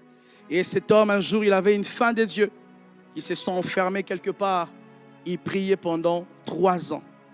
L'histoire nous révèle que Seymour priait 2 fois 3 jours, la tête dans un carton. Par jour, il priait 15 heures du temps. Et lorsque les gens croyaient qu'il dormait, il bougeait la main pour leur faire comprendre que je suis en train de prier. Et après, vous savez, prier pourquoi? Il demandait une seule chose, qu'il ait les baptêmes du Saint-Esprit. Quand toi, tu as reçu les pas en langue, là, tu ne parles pas. Mais eux, ils recherchaient ça. Et ce réveil s'est abattu après 3 ans de prière. Et dans cette fourchette de 1900 à 1930, il y a eu des hommes comme de John Heed, des femmes comme des Anne Semple, des bénéficiaires de ce réveil comme des Catherine Kuhlman, comme des Bénin, des hommes comme des Maurice Cerullo, comme des Oral Roberts, des Taylor Osborne, des Billy Graham. Et ce feu de réveil-là a quitté l'Europe. Elle a commencé à entrer ici. Elle est arrivée au Nigeria. Elle a touché des hommes comme Idahosa. Elle a touché des hommes comme Adeboye. Elle a touché des hommes. Elle a traversé, elle est venue au Congo, elle a touché des hommes. Et l'histoire même, c'est les papas là qui me relataient l'histoire. Ils me disaient que le Cameroun n'avait pas seulement connu le réveil classique, un peu comme au Congo, où les hommes ont cherché Dieu, les missionnaires sont venus. Et lui me disait qu'il y avait un groupe de gens à aider, à qui prier, notamment papa Samuel Obaker. Et il y avait un missionnaire qui était le père biologique d'un autre missionnaire franco-suisse qui est au Congo, il s'appelait Jacques-André Verneau. Et lui, son papa était en mission au Gabon, il s'appelait Gaston Verneau. Et il apprend qu'il y a des hommes au Cameroun qui cherchent Dieu. Et puis ils ont connu un réveil. Et lui, il quitte le Gabon. Il vient le baptiser à Edea. Et c'est comme ça que les choses ont commencé. Vous voyez, frères, sœurs, que les réveils que nous sommes aujourd'hui bénéficiaires, nous comprenons que c'est un héritage. Il y a des hommes qui ont payé les prix pour ça. Il y a des hommes qui se sont sacrifiés pour ça. Il y a des hommes qui ont refusé les pots de vin des politiques pour ne pas que la politique entre à l'église. Pour ne pas qu'on s'assied un dimanche comme ça, on voit un politicien, un député qui va dire « Je suis député de la gauche, de la droite, votez-moi ». Et le feu de Dieu, cet État, il faut qu'on sache séparer. Ce pupitre est un pupitre pour annoncer la bonne nouvelle de l'évangile. Ce n'est pas un pupitre pour annoncer autre chose. C'est comme ça, vous remarquez qu'à la compassion, on n'annonce même pas les décès ici. Parce que ce n'est pas une chaire pour annoncer les malheurs, c'est une chaire pour annoncer la bonne nouvelle. Nous annonçons les mariages, les naissances, tout ce qui est glorieux, c'est sur cette chair. Mais tout ce qui va nous donner le malheur, la tristesse, jamais on le fera. Je voudrais ici finir, mes chers amis, afin que nous puissions comprendre un certain nombre d'éléments. Ensuite, nous allons prier pour 2 minutes peut-être. Le réveil, mes chers amis, notez ceci. Le réveil n'est pas un simple mouvement. Le réveil n'est pas un simple temps d'effervescence où les gens tombent seulement, où les gens parlent seulement en langue. Mais le réveil, c'est un homme qui est impacté par Dieu. C'est un homme qui a rencontré la puissance de Dieu. C'est un homme qui a expérimenté Dieu. Et cet homme, quand il vit parmi les hommes, c'est lui qui s'appelle le réveil. C'est un homme qui est dans cette entreprise-là, qui ses yeux spirituels se sont ouverts. C'est un homme qui a rencontré Dieu dans cette famille et il comprend qu'on ne peut pas mélanger Dieu et la tradition. Et il comprend qu'on ne peut pas prier à la fois les dieux du ciel et les dieux des ancêtres. Lorsqu'un homme rencontre Dieu, c'est ça le réveil. Ce n'est pas un mouvement, frères, sœurs. Combien d'églises il y a au Cameroun? Combien d'églises il y a à Douala? Des belles églises, des églises remplies d'argent. Mais ces églises n'ont aucune vie de Dieu, aucun impact réel dans la société. Parce que les hommes qui constituent cette église, c'est un réveil de farce. Mais ce n'est pas un réveil de force. Je répète, c'est un réveil de farce. Ce n'est pas un réveil de force. Aucune influence tangible, aucun impact tangible, aucun résultat tangible. On ne peut pas présenter à Dieu cet homme. Quand il est venu m'écouter, il était un ivrogne à chevronner. Depuis qu'il a écouté la parole, il a rencontré Dieu, il n'aime plus l'alcool. Il était un homme infidèle. Depuis qu'il a rencontré Dieu, il n'est plus infidèle. C'était un homme qui était adonné à la magie, à la sorcellerie. Depuis qu'il a rencontré Dieu, il ne le fait plus. Et aujourd'hui, de moins en moins, nous avons de tels hommes.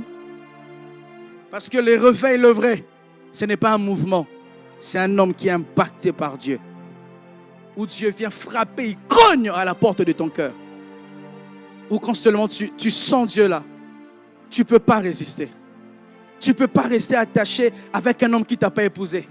Tu ne peux pas. Le pasteur n'aura même pas à te prêcher. Toi-même, tu vas te dire, mon corps est le temple du Saint-Esprit. Je ne me sens plus à l'aise dans les milieux de bars, les boîtes de snack. On ne va même pas te prêcher. Aujourd'hui, il y a des chrétiens qui vont dans le snack. Ils écoutent de la musique monnaie et ils se sentent à l'aise. Et on dit qu'il y a le réveil. Il n'y a pas de réveil, mes frères et sœurs. Et le réveil, c'est quoi? Un homme est impacté par Dieu. C'est qu'un homme est influencé par Dieu. Tu vois, c'est une belle femme, mais écoute, elle ne couche pas avec des hommes. Un beau garçon, il a toutes les occasions. Il peut voir une faiblesse d'une femme, mais jamais il va coucher avec une femme. Parce que quand Jésus vraiment il influence ton cœur, tu ne peux pas trahir son alliance. Tu ne peux pas hypothéquer ce qu'il a mis en toi.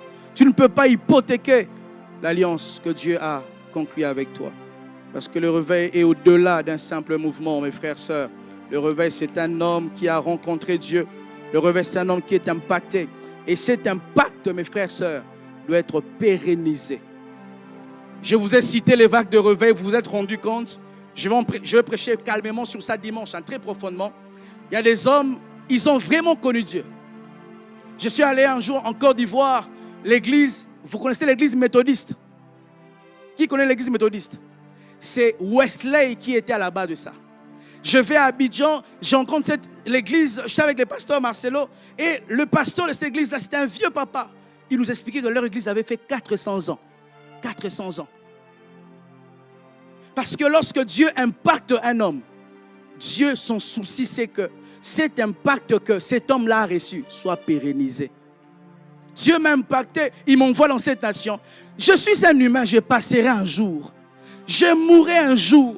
Aujourd'hui, je commence à beaucoup voyager. De moins en moins, je suis ici. Mais il faudrait que l'on sente que même si le pasteur n'est pas là, il y a l'esprit qui anime les pasteurs, qui est au milieu de nous.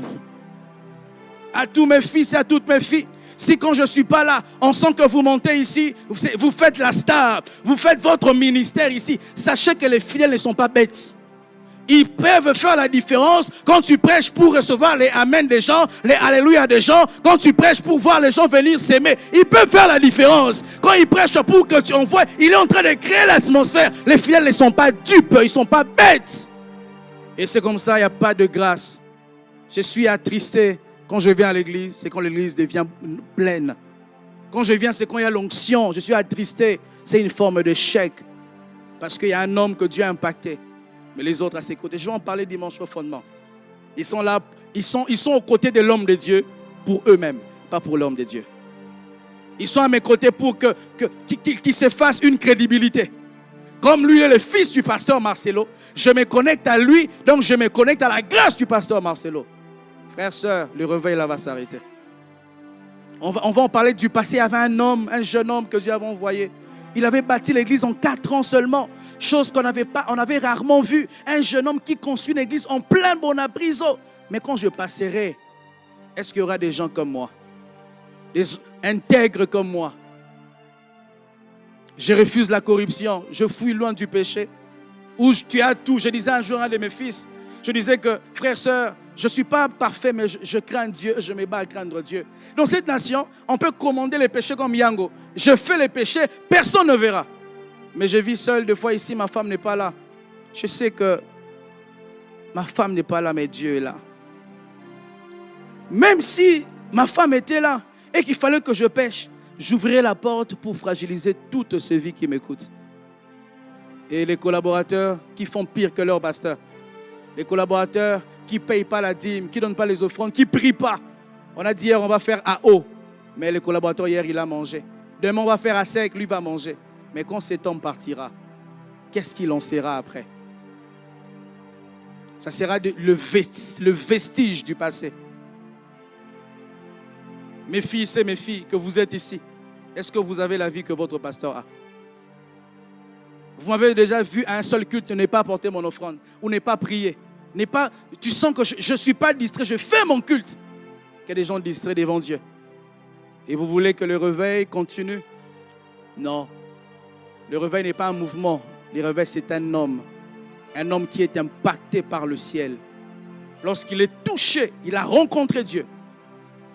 Il va faire en sorte que les hommes puissent voir les dieux que lui, il a rencontrés. Moïse, il avait rencontré Dieu. Quand Moïse descendait, c'était inévitable, c'était évident.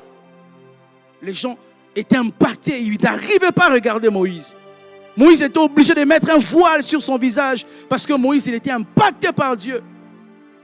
On te prêche la sainteté, on te prêche l'honnêteté, on te prêche la pureté, on te prêche la prière, on te prêche le sacrifice.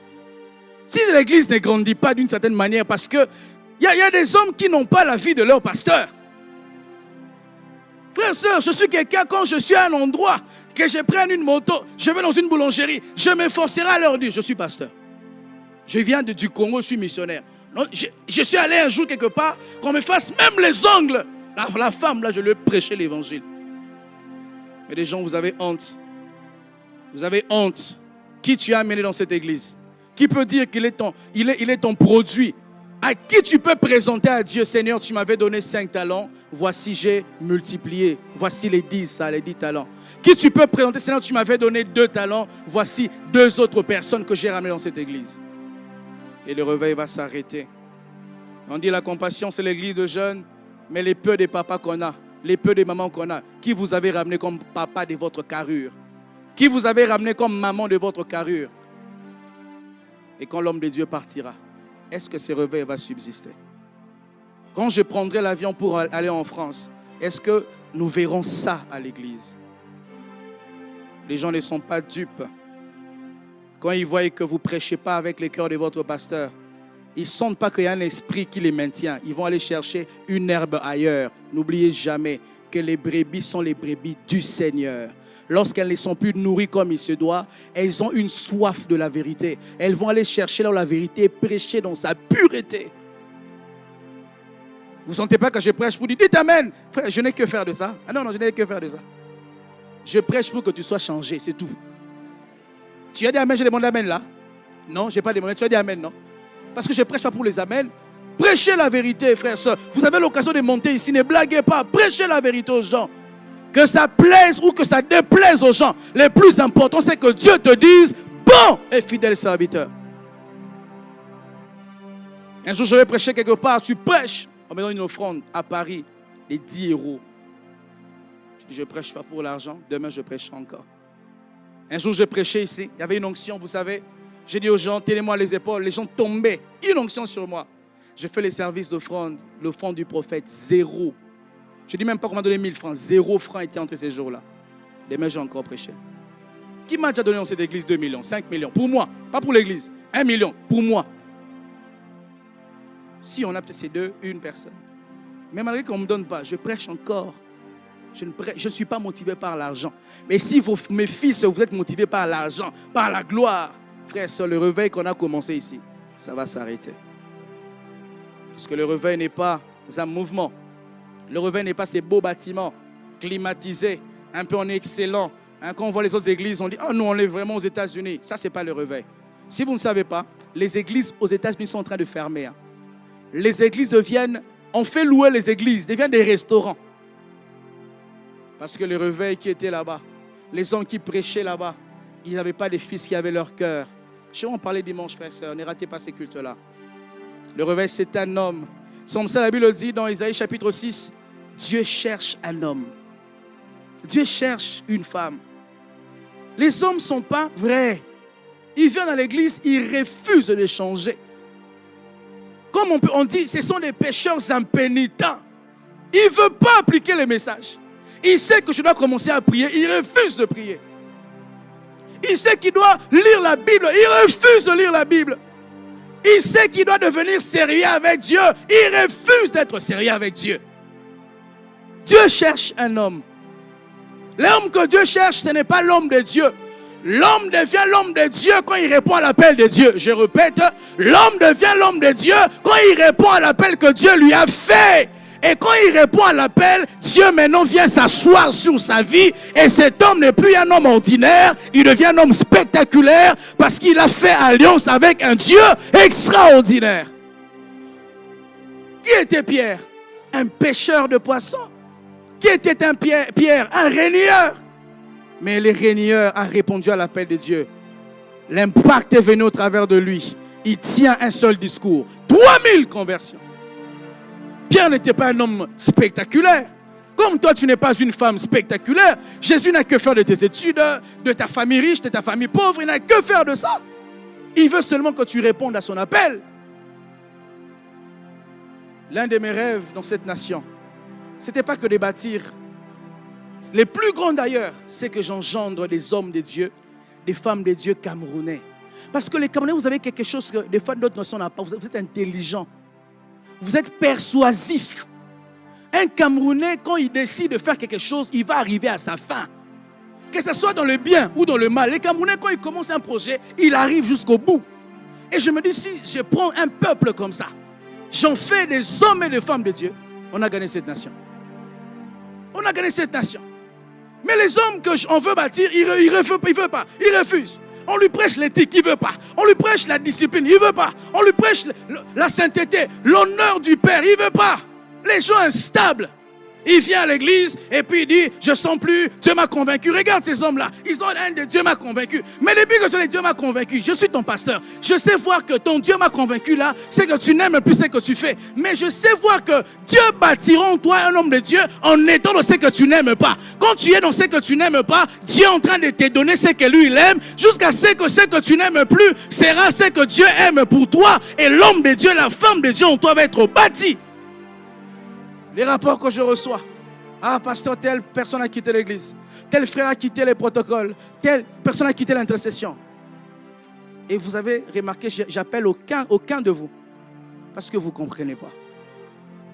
On m'apprend par Papa Claude, je ne voyais pas telle soeur, tel frère. Ah, il m'a écrit que demain, il a son vol pour la France. Il est aux États-Unis. Je dis à Papa Claude, mais les gens, ils ne sont pas de vrais fils. C'est comme si je suis un féticheur, ils viennent seulement demander un visa quand ils ont ça. Même dire au pasteur, j'aurais pris pour moi. Je vais bloquer ton voyage. Ce sont des mangeurs de pain et de poissons. Quand ils ont ce qu'ils ont, ils s'en vont. Le feu qui est dans ma vie, ça s'arrête là. Ça s'arrête là. Frère, je paie un grand prix. Et je ne veux pas que ces prix soient en vain. Je paie un grand prix. Frère, vous ne vous rendez pas compte de ça. Qui de vous laissera sa femme, ses enfants? J'ai deux bébés. Mais je leur laisse. Prendre les avions, c'est un risque, frère. Ça peut faire un crash. Un jour, je prends un avion, je quitte Douala pour aller en France. Et l'avion fait une escale à Yaoundé. On devait faire 1 heure au sol. On a fait 4 heures au sol. Et on nous explique après qu'on doit débarquer. Pourquoi? Parce que quand on était dans les airs, un moteur de l'avion a lâché. Ça pouvait aussi cracher. Et ils ont réparé, ils disent remonter. Frère, tu sais qu'on vient de réparer, mais tu dois remonter. Mais vous riez parce que vous n'étiez pas dedans. Hein? Et je ne vous dis pas, c'est à l'époque où j'étais tombé malade. Ceux qui étaient avec moi, ils savaient. J'étais tombé gravement malade. J'avais tellement jeûné. Et mon estomac avait des problèmes. Je faisais les hoquets constamment. C'est pas c'est une maladie, je ne sais pas comment on appelle ça. Mais je faisais les hoquets constamment. Quand on dit constamment, c'est constamment. Donc je n'arrivais plus à prêcher parce que quand je prêche, je fais des hoquets. Je n'arrivais pas à parler. Et on me perfusait permanemment pour que je dorme. C'est quand tu dormes que tu ne fais plus des hoquets. Et j'avais pris la résolution d'aller me faire soigner en France. C'est quand je suis dans l'avion comme ça. Quand je fais les hoquets, ça tire ma tête. J'ai des maux de tête. Ça contracte ma poitrine. J'étais mal. Et l'avion là, ça ne veut pas décoller. Je me fais traiter, soigner. Je rentre encore. Des fois, même ton argent, si tu ne veux pas, garde. Mais au moins, applique ce que je te prêche. Au moins, sois un héritier. Au moins, reçois ce que je te dis. Les gens qui viennent à l'église, aux côtés de l'homme de Dieu, pour eux-mêmes. Tu as ton petit problème de visa. Frère, le visa n'est qu'un moyen pour que tu ailles distribuer ce que Dieu t'a donné ici. Ce n'est qu'un moyen. Moi, j'ai compris que Dieu m'a donné les portes de l'Europe. Ce n'est qu'un moyen. C'est comme ça que je ne fuis pas, non? Je pars, je reviens, je pars, je reviens. Et c'est comme ça que Dieu ne fait pas cesser couler sa grâce. N'oubliez jamais, mes chers amis, que le réveil n'est pas un mouvement. Le réveil, c'est un homme impacté par Dieu. Et cet impact doit être pérennisé. Dieu cherche un homme. Et Dieu cherche un homme, je vais mentionner 2 choses, je suis hors de mon temps. Un homme qui a 2 caractéristiques principales. La première, Dieu cherche un homme qui sait être et vivre dans la présence de Dieu pour Dieu. Pas un homme qui vient dans la présence de Dieu. Seigneur, ma famille, ce n'est pas mauvais, mais il y a des besoins plus importants que ça. Quand tu pries pour que ta famille ait un travail, mais si tu ne pries pas pour le réveil, il se peut que le travail que tu cherches se cache dans un homme qui n'a pas encore connu le réveil. C'est quand il connaîtra le réveil qu'il va avoir le cœur de Dieu et il va donner le travail aux gens qui méritent ce travail-là. Dieu cherche un homme qui a cette caractéristique-là. L'homme qui vit, qui est dans la présence de Dieu, qui vit dans la présence de Dieu. Pas pour lui, pour Dieu. Comme Esaïe qui disait, Seigneur, me voici, envoie-moi. Qu'on me paye pas, me voici. Envoie-moi, commissionne-moi, Seigneur. Me voici, Seigneur, utilise-moi. Libère ma famille de cette malédiction, me voici. N'est-il pas écrit dans la parole de Dieu que Dieu fait de ses serviteurs de flammes de feu? Regardez comment on loupe la gloire de Dieu. Parce que Dieu, il attend à ceux qui déversent une onction. Mais quand la personne vient et dit moi, et Dieu dit, et dans tout ça, je suis où? On va dans le retraite que pour nous. 21 jours que pour nous. Mais les intérêts de Dieu, tu les as mis où? Comment je prépare mes cultes? Je ne prie pas pour moi, je prie pour vous. Dieu, donne-leur de comprendre. Donne-leur de comprendre. Donne-moi l'onction pour être fidèle à ce que je dois prêcher. Si vous ne savez pas, des fois je me fatigue. Je vais en parler dimanche. Je vous parlerai de tout mon cœur dimanche. Des fois je me fatigue, frère. Des fois je me dis je suis fatigué. Je suis fatigué. Les gens ne prient pas pour toi. Ils ne te soutiennent pas. Tu sens que tu es fatigué. Tu es oppressé. Ceux qui sont à côté de moi, des fois je deviens bizarre. Je dis, enlève-moi ces frères-là. Et ils ne comprennent pas que le pasteur est fatigué. Il a besoin que des gens le portent, le soutiennent. Et le réveil s'arrête. Dieu a besoin des hommes qui soient là dans sa présence. La Bible dit, lorsque Samuel se tenait devant Dieu, il entend une fois la voix de Dieu. Il entend deux fois la voix de Dieu. Il ne comprend pas. Et il va dire à son maître comprendre que c'est Dieu qui a appelé l'enfant. Et il lui dit, quand tu vas entendre la voix, dis Seigneur, me voici. Envoie-moi. Me voici. Parle, ton serviteur écoute.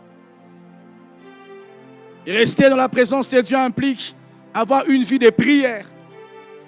Avoir une vie de lecture de la parole de Dieu. Implique savoir faire de la place à Dieu dans ta vie. Daniel priait 3 fois le jour. Implique mener une vie de sainteté. Mener une vie de sainteté ne veut pas dire que tu dois être parfait. Mais même quand tu as les occasions, tu as tout pour pécher. Personne ne va te voir. Tu mènes une vie de sainteté. La deuxième caractéristique, le réveil qu'il nous faut a besoin des hommes bois. Pas des hommes métaux. Pas des hommes comme cette montre. Lorsque Dieu mettra le feu sur cette montre-là, ça ne va s'arrêter que sur cette montre. Dieu a besoin des gens, quand il met le feu sur eux, ça va traverser tout ce que le bois va toucher. Il y a des hommes, lorsque Dieu les allume, le réveil ne s'arrête qu'à leur niveau. Dieu t'a allumé dans ton entreprise. Tu es le seul chrétien, ça fait 10 ans, ça fait 20 ans. Tu as des clients. Aucun de tes clients ne s'est converti. Tu n'es pas un homme bois. Tu es en train de limiter le réveil. Et l'héritage de nos pères ne prospère pas entre tes mains parce que tu n'es pas un homme bois. Et Dieu veut les hommes bois. Les hommes qui sont des hommes bois. Les fils d'Élie, les sacrificateurs, Ophni et Phiné, c'était des hommes qui étaient des métaux. Les feux de Dieu allumés dans leur vie, ça n'influence personne. Ces hommes étaient des hommes qui ne connaissaient pas Dieu, dit la parole de Dieu. Des hommes qui étaient sacrificateurs, mais qui n'avaient aucune vie d'un homme de Dieu. Aucune vie d'un homme de Dieu. Ils volaient dans la caisse de l'église. Des hommes méchants. Ils couchent avec des femmes. Dieu veut des hommes bois. Qui, quand tu es au contact de ces frères-là, tu aimes la prière. Béni soit Dieu pour le département de l'intercession. Tu entres là-bas, tu aimes la prière. Béni soit Dieu, vois ces frères Rabbi. En lui, il y a un homme de Dieu qui cache. Quand tu dors avec Rabbi, tu vas aimer la prière. Une fille comme Carole, tu viens avec Carole, il y a une soeur, j'avais demandé qu'elle aille vivre chez Carole. La soeur me disait, papa, je ne comprends pas. Je dors, Carole prie. Je me lève, Carole prie. Les hommes bois. Pas des hommes qui aiment les Congos, ça, les bêtises à l'église. Depuis que tu es à ses côtés, tu as même perdu la vie de prière. Où tu étais en feu. Tu as perdu le feu où? À l'église. À côté d'une soeur, d'un frère. Tu as perdu ça. Alors que Dieu avait commencé un réveil en toi. Le réveil s'arrête quand il n'y a pas des hommes bois. Béni soit Dieu. S'il y a des Phiné et de Ophni, il y a aussi des hommes qui sont des Timothée. Et des hommes qui sont des Paul. On va finir par ces versets. Lisez avec moi 2 Timothée chapitre 1er, le verset 3 au verset 6. C'est merveilleux texte qui nous apprend que lorsqu'il y a les hommes bois, le réveil ne s'arrête jamais. La Bible dit, à partir du verset 3, chapitre 1er, c'est l'apôtre Paul qui parle à Timothée. Il dit, j'ai rendu grâce à Dieu que mes ancêtres ont servi, encore l'esprit de l'héritage, que mes ancêtres ont servi, et que moi-même je sers avec une conscience pure. De ce que nuit et jour je me souviens continuellement de toi dans mes prières. Écoutez, Il dit, je me rappelle de toi. Je me rappelle de tes larmes, Timothée. Je désire te voir afin d'être rempli de joie. Gardons les souvenirs, écoutez, les souvenirs de la foi sincère qui était en toi.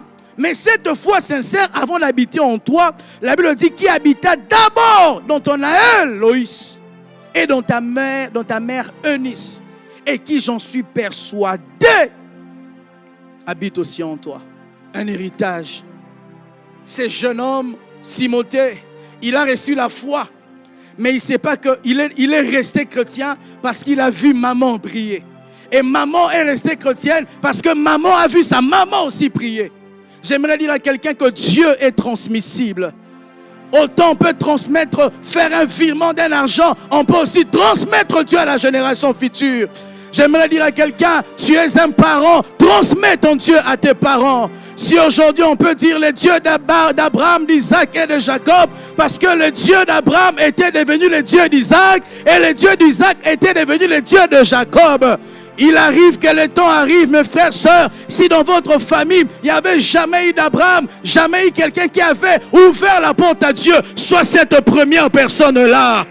Et que tes successeurs puissent prier ton Dieu, qui disent je veux être chrétien comme le grand-père priait, je veux craindre Dieu comme la grand-mère priait, je veux aimer Dieu comme la grand-mère priait. Père, je prie que tu nous donnes un réveil qui soit un héritage de nos pères, de la même manière que nos pères nous ont donné, légué l'héritage spirituel. Donne-nous de chérir cet héritage, donne-nous de faire grandir cet héritage pour que nous aussi à notre tour, que nous devenions de pères, pour léguer un héritage aux générations futures, léguer le Dieu de la Bible aux générations futures, léguer le Dieu de prière aux générations futures, léguer le Dieu qui bénit aux générations futures, léguer le Dieu qui sanctifie aux générations futures, où nous allons bâtir une génération d'hommes et de femmes qui vivent dans la sainteté. Même s'ils sont loin de leur mari, loin de leur femme, ils ont juré sainteté à l'Éternel.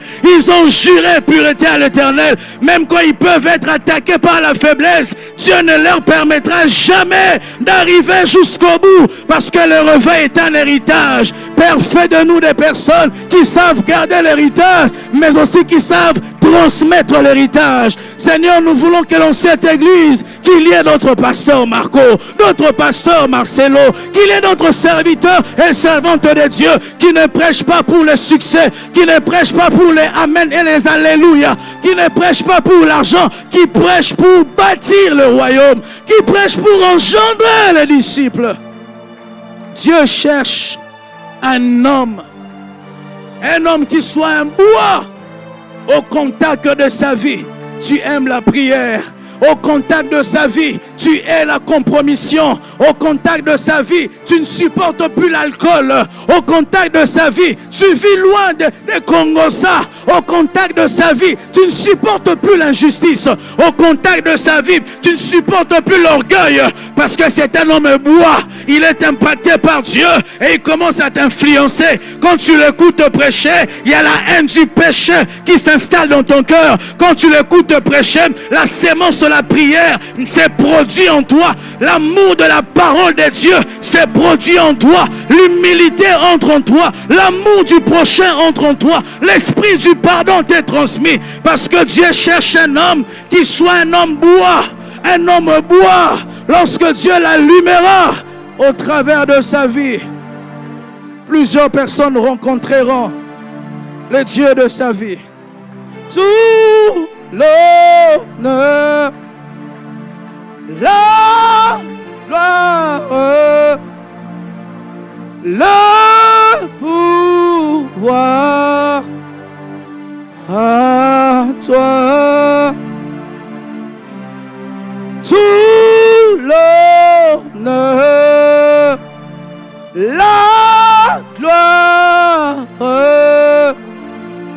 le pouvoir à toi.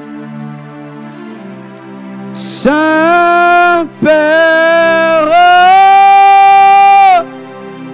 nous t'adorons.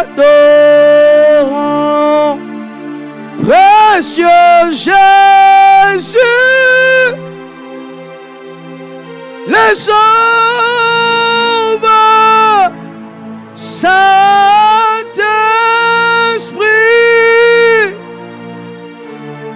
nous t'attendons.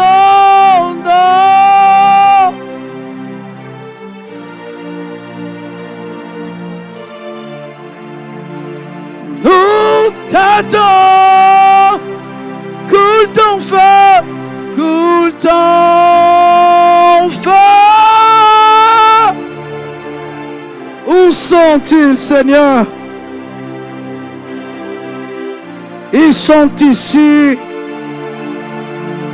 Ils sont ici. Ils sont ici. Tu ne nous as pas envoyés dans cette nation pour rien. Il y a des hommes et des femmes que tu as attachés à notre vie.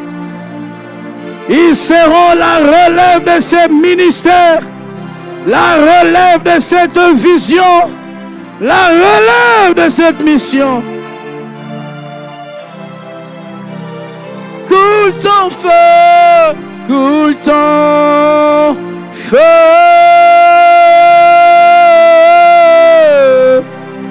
Coule ton feu, coule ton feu.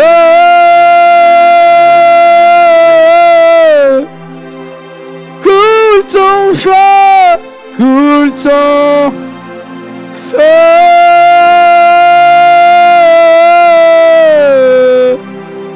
Holy Spirit,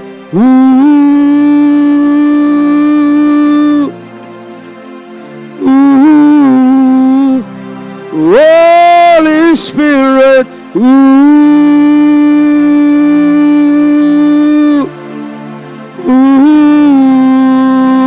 Holy Spirit,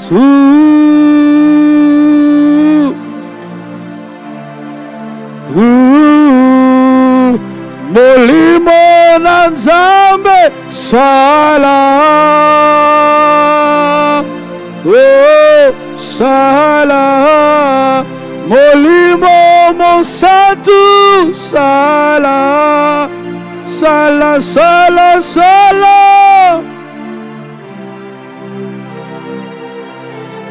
Ayadagas, Indelekes. Je te demande de me multiplier dans cette église. Que les hommes te rencontrent vraiment, qui se laissent être changés, transformés, qui deviennent à leur tour des porteurs du réveil. Sinon, cette mission s'arrêtera. Sinon, quand tu nous prendras, cette mission va se stopper. Seigneur, nous ne voulons pas que cette œuvre s'arrête. Viens multiplier les hommes de qualité, les femmes de qualité, qui te craignent même plus que moi, qui jeûnent plus que moi, qui aiment ton œuvre plus que moi, qui se sanctifient plus que moi, qui prient plus que moi, qui portent ton œuvre plus que moi. Ah là-bas, Reketelia Bagaza, Lembradagayaba Shadibibibi, Lepredia Bagazia Bababa. Au-delà d'un mouvement, nous voulons une impactation. Au-delà d'un mouvement, au-delà des effervescences, au-delà des agitations, nous voulons un impact réel, impact de nos vies, afin que nous puissions apporter ta lumière dans ces mondes remplis de ténèbres. Impacte réellement nos vies, afin que nous puissions apporter le changement dans nos familles. Ah là-bas, Rigada la baba baba, Elifuya mania makoso.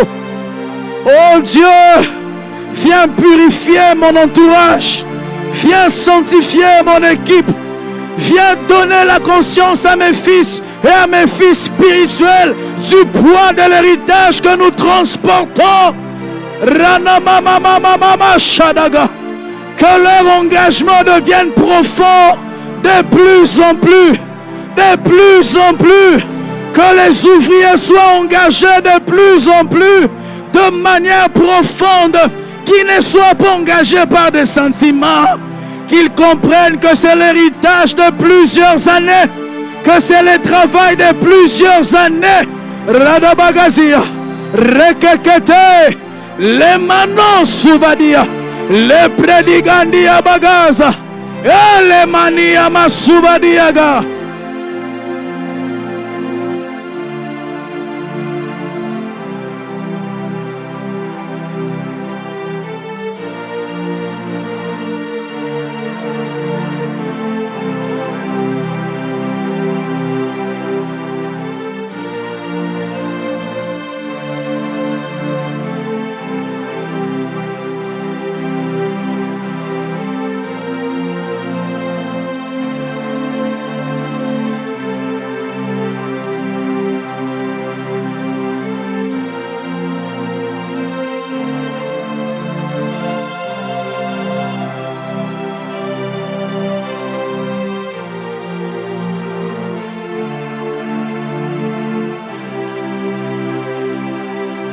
Oh Dieu, oh Dieu,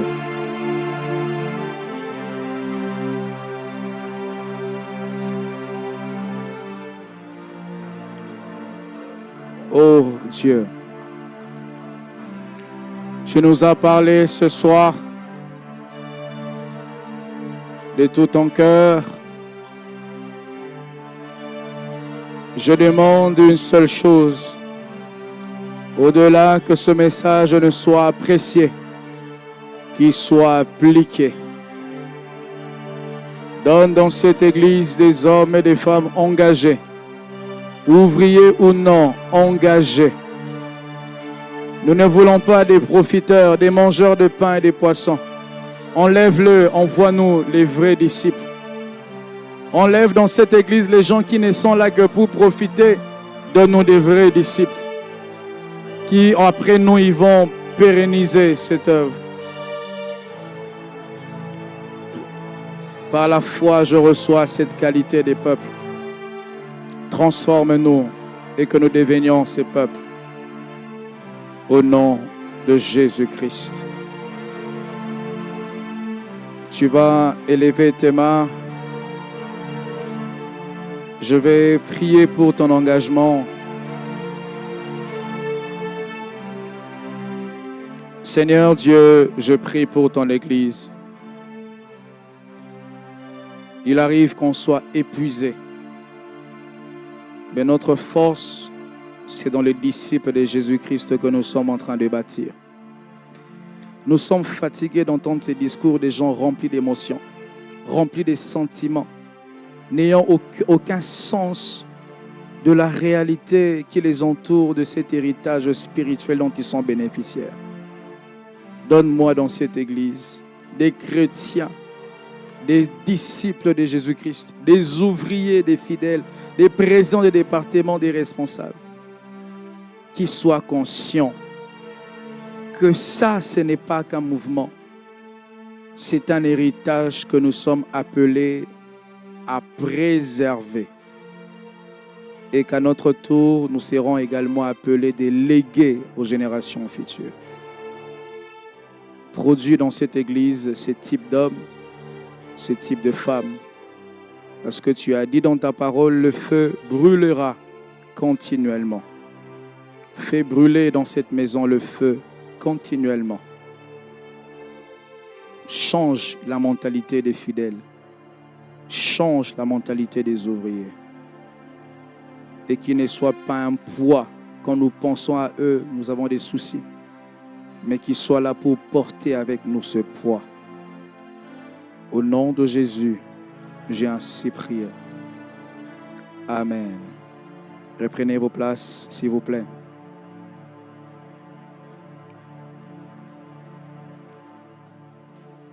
Je vous demande de réécouter ce message afin de bien assimiler ce que Dieu voulait nous dire ce soir. Vous allez sur YouTube, Pasteur Marco Makolo, et réécoutez ça. Dimanche, je vais prêcher cela en profondeur. Nous allons apporter nos offrandes. Nous aurons 2 services, comme on sait le faire. Le premier service, nous allons offrir au Seigneur. Et à côté, nous allons soutenir la vision de déménagement. Et le deuxième service, nous allons soutenir le ministère qui a été un canal pour nous parler ce soir. Et si nous avons nos dîmes, nous allons les apporter. Un réveil, c'est poursuit aussi quand on soutient une vision. Quand on soutient une vision, elle va s'étendre, elle va être manifestée dans les meilleures conditions. Les finances sont importantes dans une vision. Une vision qui n'a que Dieu, qui n'a que la parole, sans l'argent, elle n'ira pas très loin. Un jour, Satan peut toucher les cœurs d'un bailleur, on vous chasse et l'église est fermée. Mais quand la vision, les gens mettent aussi de leur argent. Ils comprennent que la vision ne peut pas s'arrêter, pas seulement parce qu'on prie, parce qu'aussi les gens prennent de leur argent et ils soutiennent l'œuvre de Dieu. N'entendez pas les gens qui parlent, qui vous découragent, vous enrichissez les pasteurs. Dimanche, je vais en parler, comme ça que ces quiproquos soient un peu ôtés de nos pensées et que vous puissiez comprendre que quand nous le faisons, c'est parce que c'est un héritage que nous sommes, nous, appelés, nous avons la responsabilité de faire grandir. Nous aurons culte demain. Demain, nous allons faire un jeûne à sec. C'est épuisant, mais Dieu va nous fortifier. Et c'est le samedi que nous allons casser ce jeûne le matin. Nous nous approchons pour apporter nos offrandes, bénir la parole de Dieu. Vous avez été édifiés par ce message. Apportez une offrande. Et si vous avez votre dîme, je vous prie également d'apporter. Donc aujourd'hui, nous avons cassé le jeûne à 17h. Et tu peux boire de l'eau, tout ce que tu veux. C'est à partir de minuit que nous ne prendrons plus rien, pas d'eau, pas de jus, rien du tout, à sec, jusqu'au lendemain. C'est quand nous allons ouvrir le jeûne. Vraiment, je vous prie vraiment d'observer, comme je le dis, sauf si votre état de santé ne vous permet pas. Ne le faites pas pour ne pas détruire votre santé. Mais si vous avez une santé qui vous permet, vraiment faites-le. Et si au cours du jeûne, ta santé dérange, il faut que tu arrêtes. Ou il faut que tu prennes un peu du lait. Mais vraiment, Dieu va nous fortifier et Dieu va nous fortifier. Père, bénis les finances de ton peuple, bénis ton Église, enrichis ton peuple pour que cette vision soit étendue. Au nom de Jésus, j'ai ainsi prié. Amen. Est-ce qu'il y a des frères et sœurs qui ont prié à la compassion pour la première fois? Si vous êtes là, vous levez votre main. Nous voulons remercier Dieu pour votre présence. Nous acclamons le Seigneur. Est-ce que tu peux te tenir debout, un effort supplémentaire? Quand il se tient debout, n'arrêtez pas d'acclamer. Il faut acclamer. Comme ça, ils seront encouragés. J'ai l'impression que les gens ne m'écoutent pas quand je parle depuis. Je ne sais pas si vous m'écoutez bien dans l'auditoire. Mais j'ai l'impression que depuis hier, vous ne m'écoutez pas. C'est comme si les sons que j'ai ici sont différents de là-bas. Bienvenue à la compassion, mon frère. J'espère que le message a été bénissant. À la fin de ce culte, vous allez vous asseoir sur ces chaises et une équipe des bien-aimés viendra vers vous pour vous recevoir au nom de l'Église. Est-ce qu'il y a des gens, il y a quelqu'un qui a reconnu son invité? Lève la main. Que Dieu te bénisse abondamment. Je rappelle que dimanche, nous aurons également un jeûne à sec de minuit jusqu'à la fin du culte. Je sens que ce sera bénissant ces cultes-là. Je sens que Dieu va beaucoup nous bénir. Aujourd'hui, il fallait peut-être que je fasse un service, mais je ne suis pas très fort dans mon corps. Mais je vais m'économiser demain, samedi. Je crois que dimanche, je vais prier pour les gens, si Dieu le permettra. Donc vraiment, venez avec foi, c'est la finale. Venez avec une soif et Dieu nous parlera. Comme je l'ai dit, apportez également les actions prophétiques. Un contrat de travail qui tarde, un contrat de ceci, de cela. Tu attends des enfants, un visa, apporte, on va prier pour ça. Avec onction d'huile, on va oindre ça. Et nous croyons que Dieu va faire de grandes choses. Et si, même comme je le dis, il y a des gens que Dieu appellera à faire des offrandes, n'hésitez pas, faites-le et le Seigneur se rappellera de ça. Nous nous tenons debout, nous allons clôturer.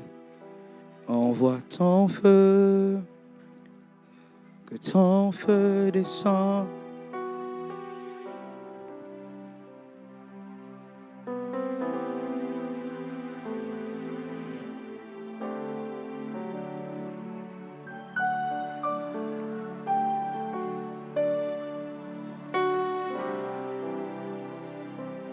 Envoie ton feu, ton feu.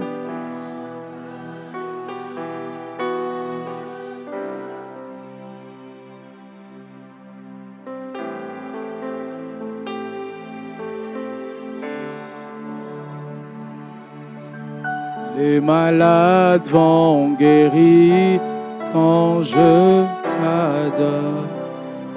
Envoie ton feu. Que toute l'église chante. Que ton feu.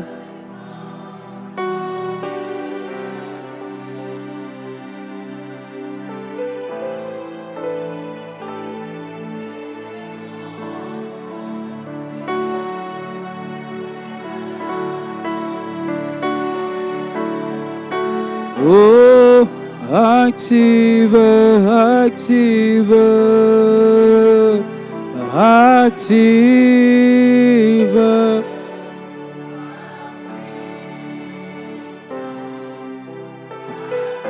Active,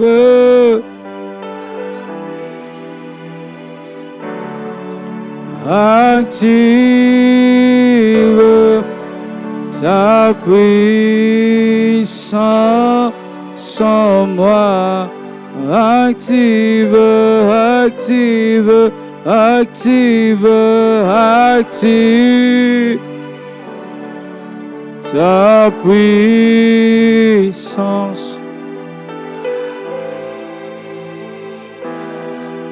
Ta puissance active ta puissance en moi. Père, je bénis ton peuple. Merci pour cette fin de retraite qui s'annonce glorieuse. Fortifie nos esprits, fortifie nos âmes, fortifie nos corps. Nous voulons aller jusqu'au bout de cette course. Nous savons que de l'autre côté, il y a la couronne qui nous attend. On ne veut pas rater cette couronne.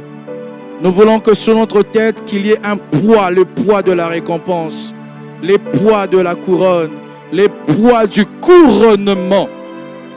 Fortifie-nous, bénis cette église, bénis ton peuple, que votre retour soit béni, que votre eau soit bénie, que votre nourriture soit bénie. Ayez des songes et des visions. Que Dieu vous parle durant cette nuit. Que Dieu vous révèle les choses que vous êtes censés connaître.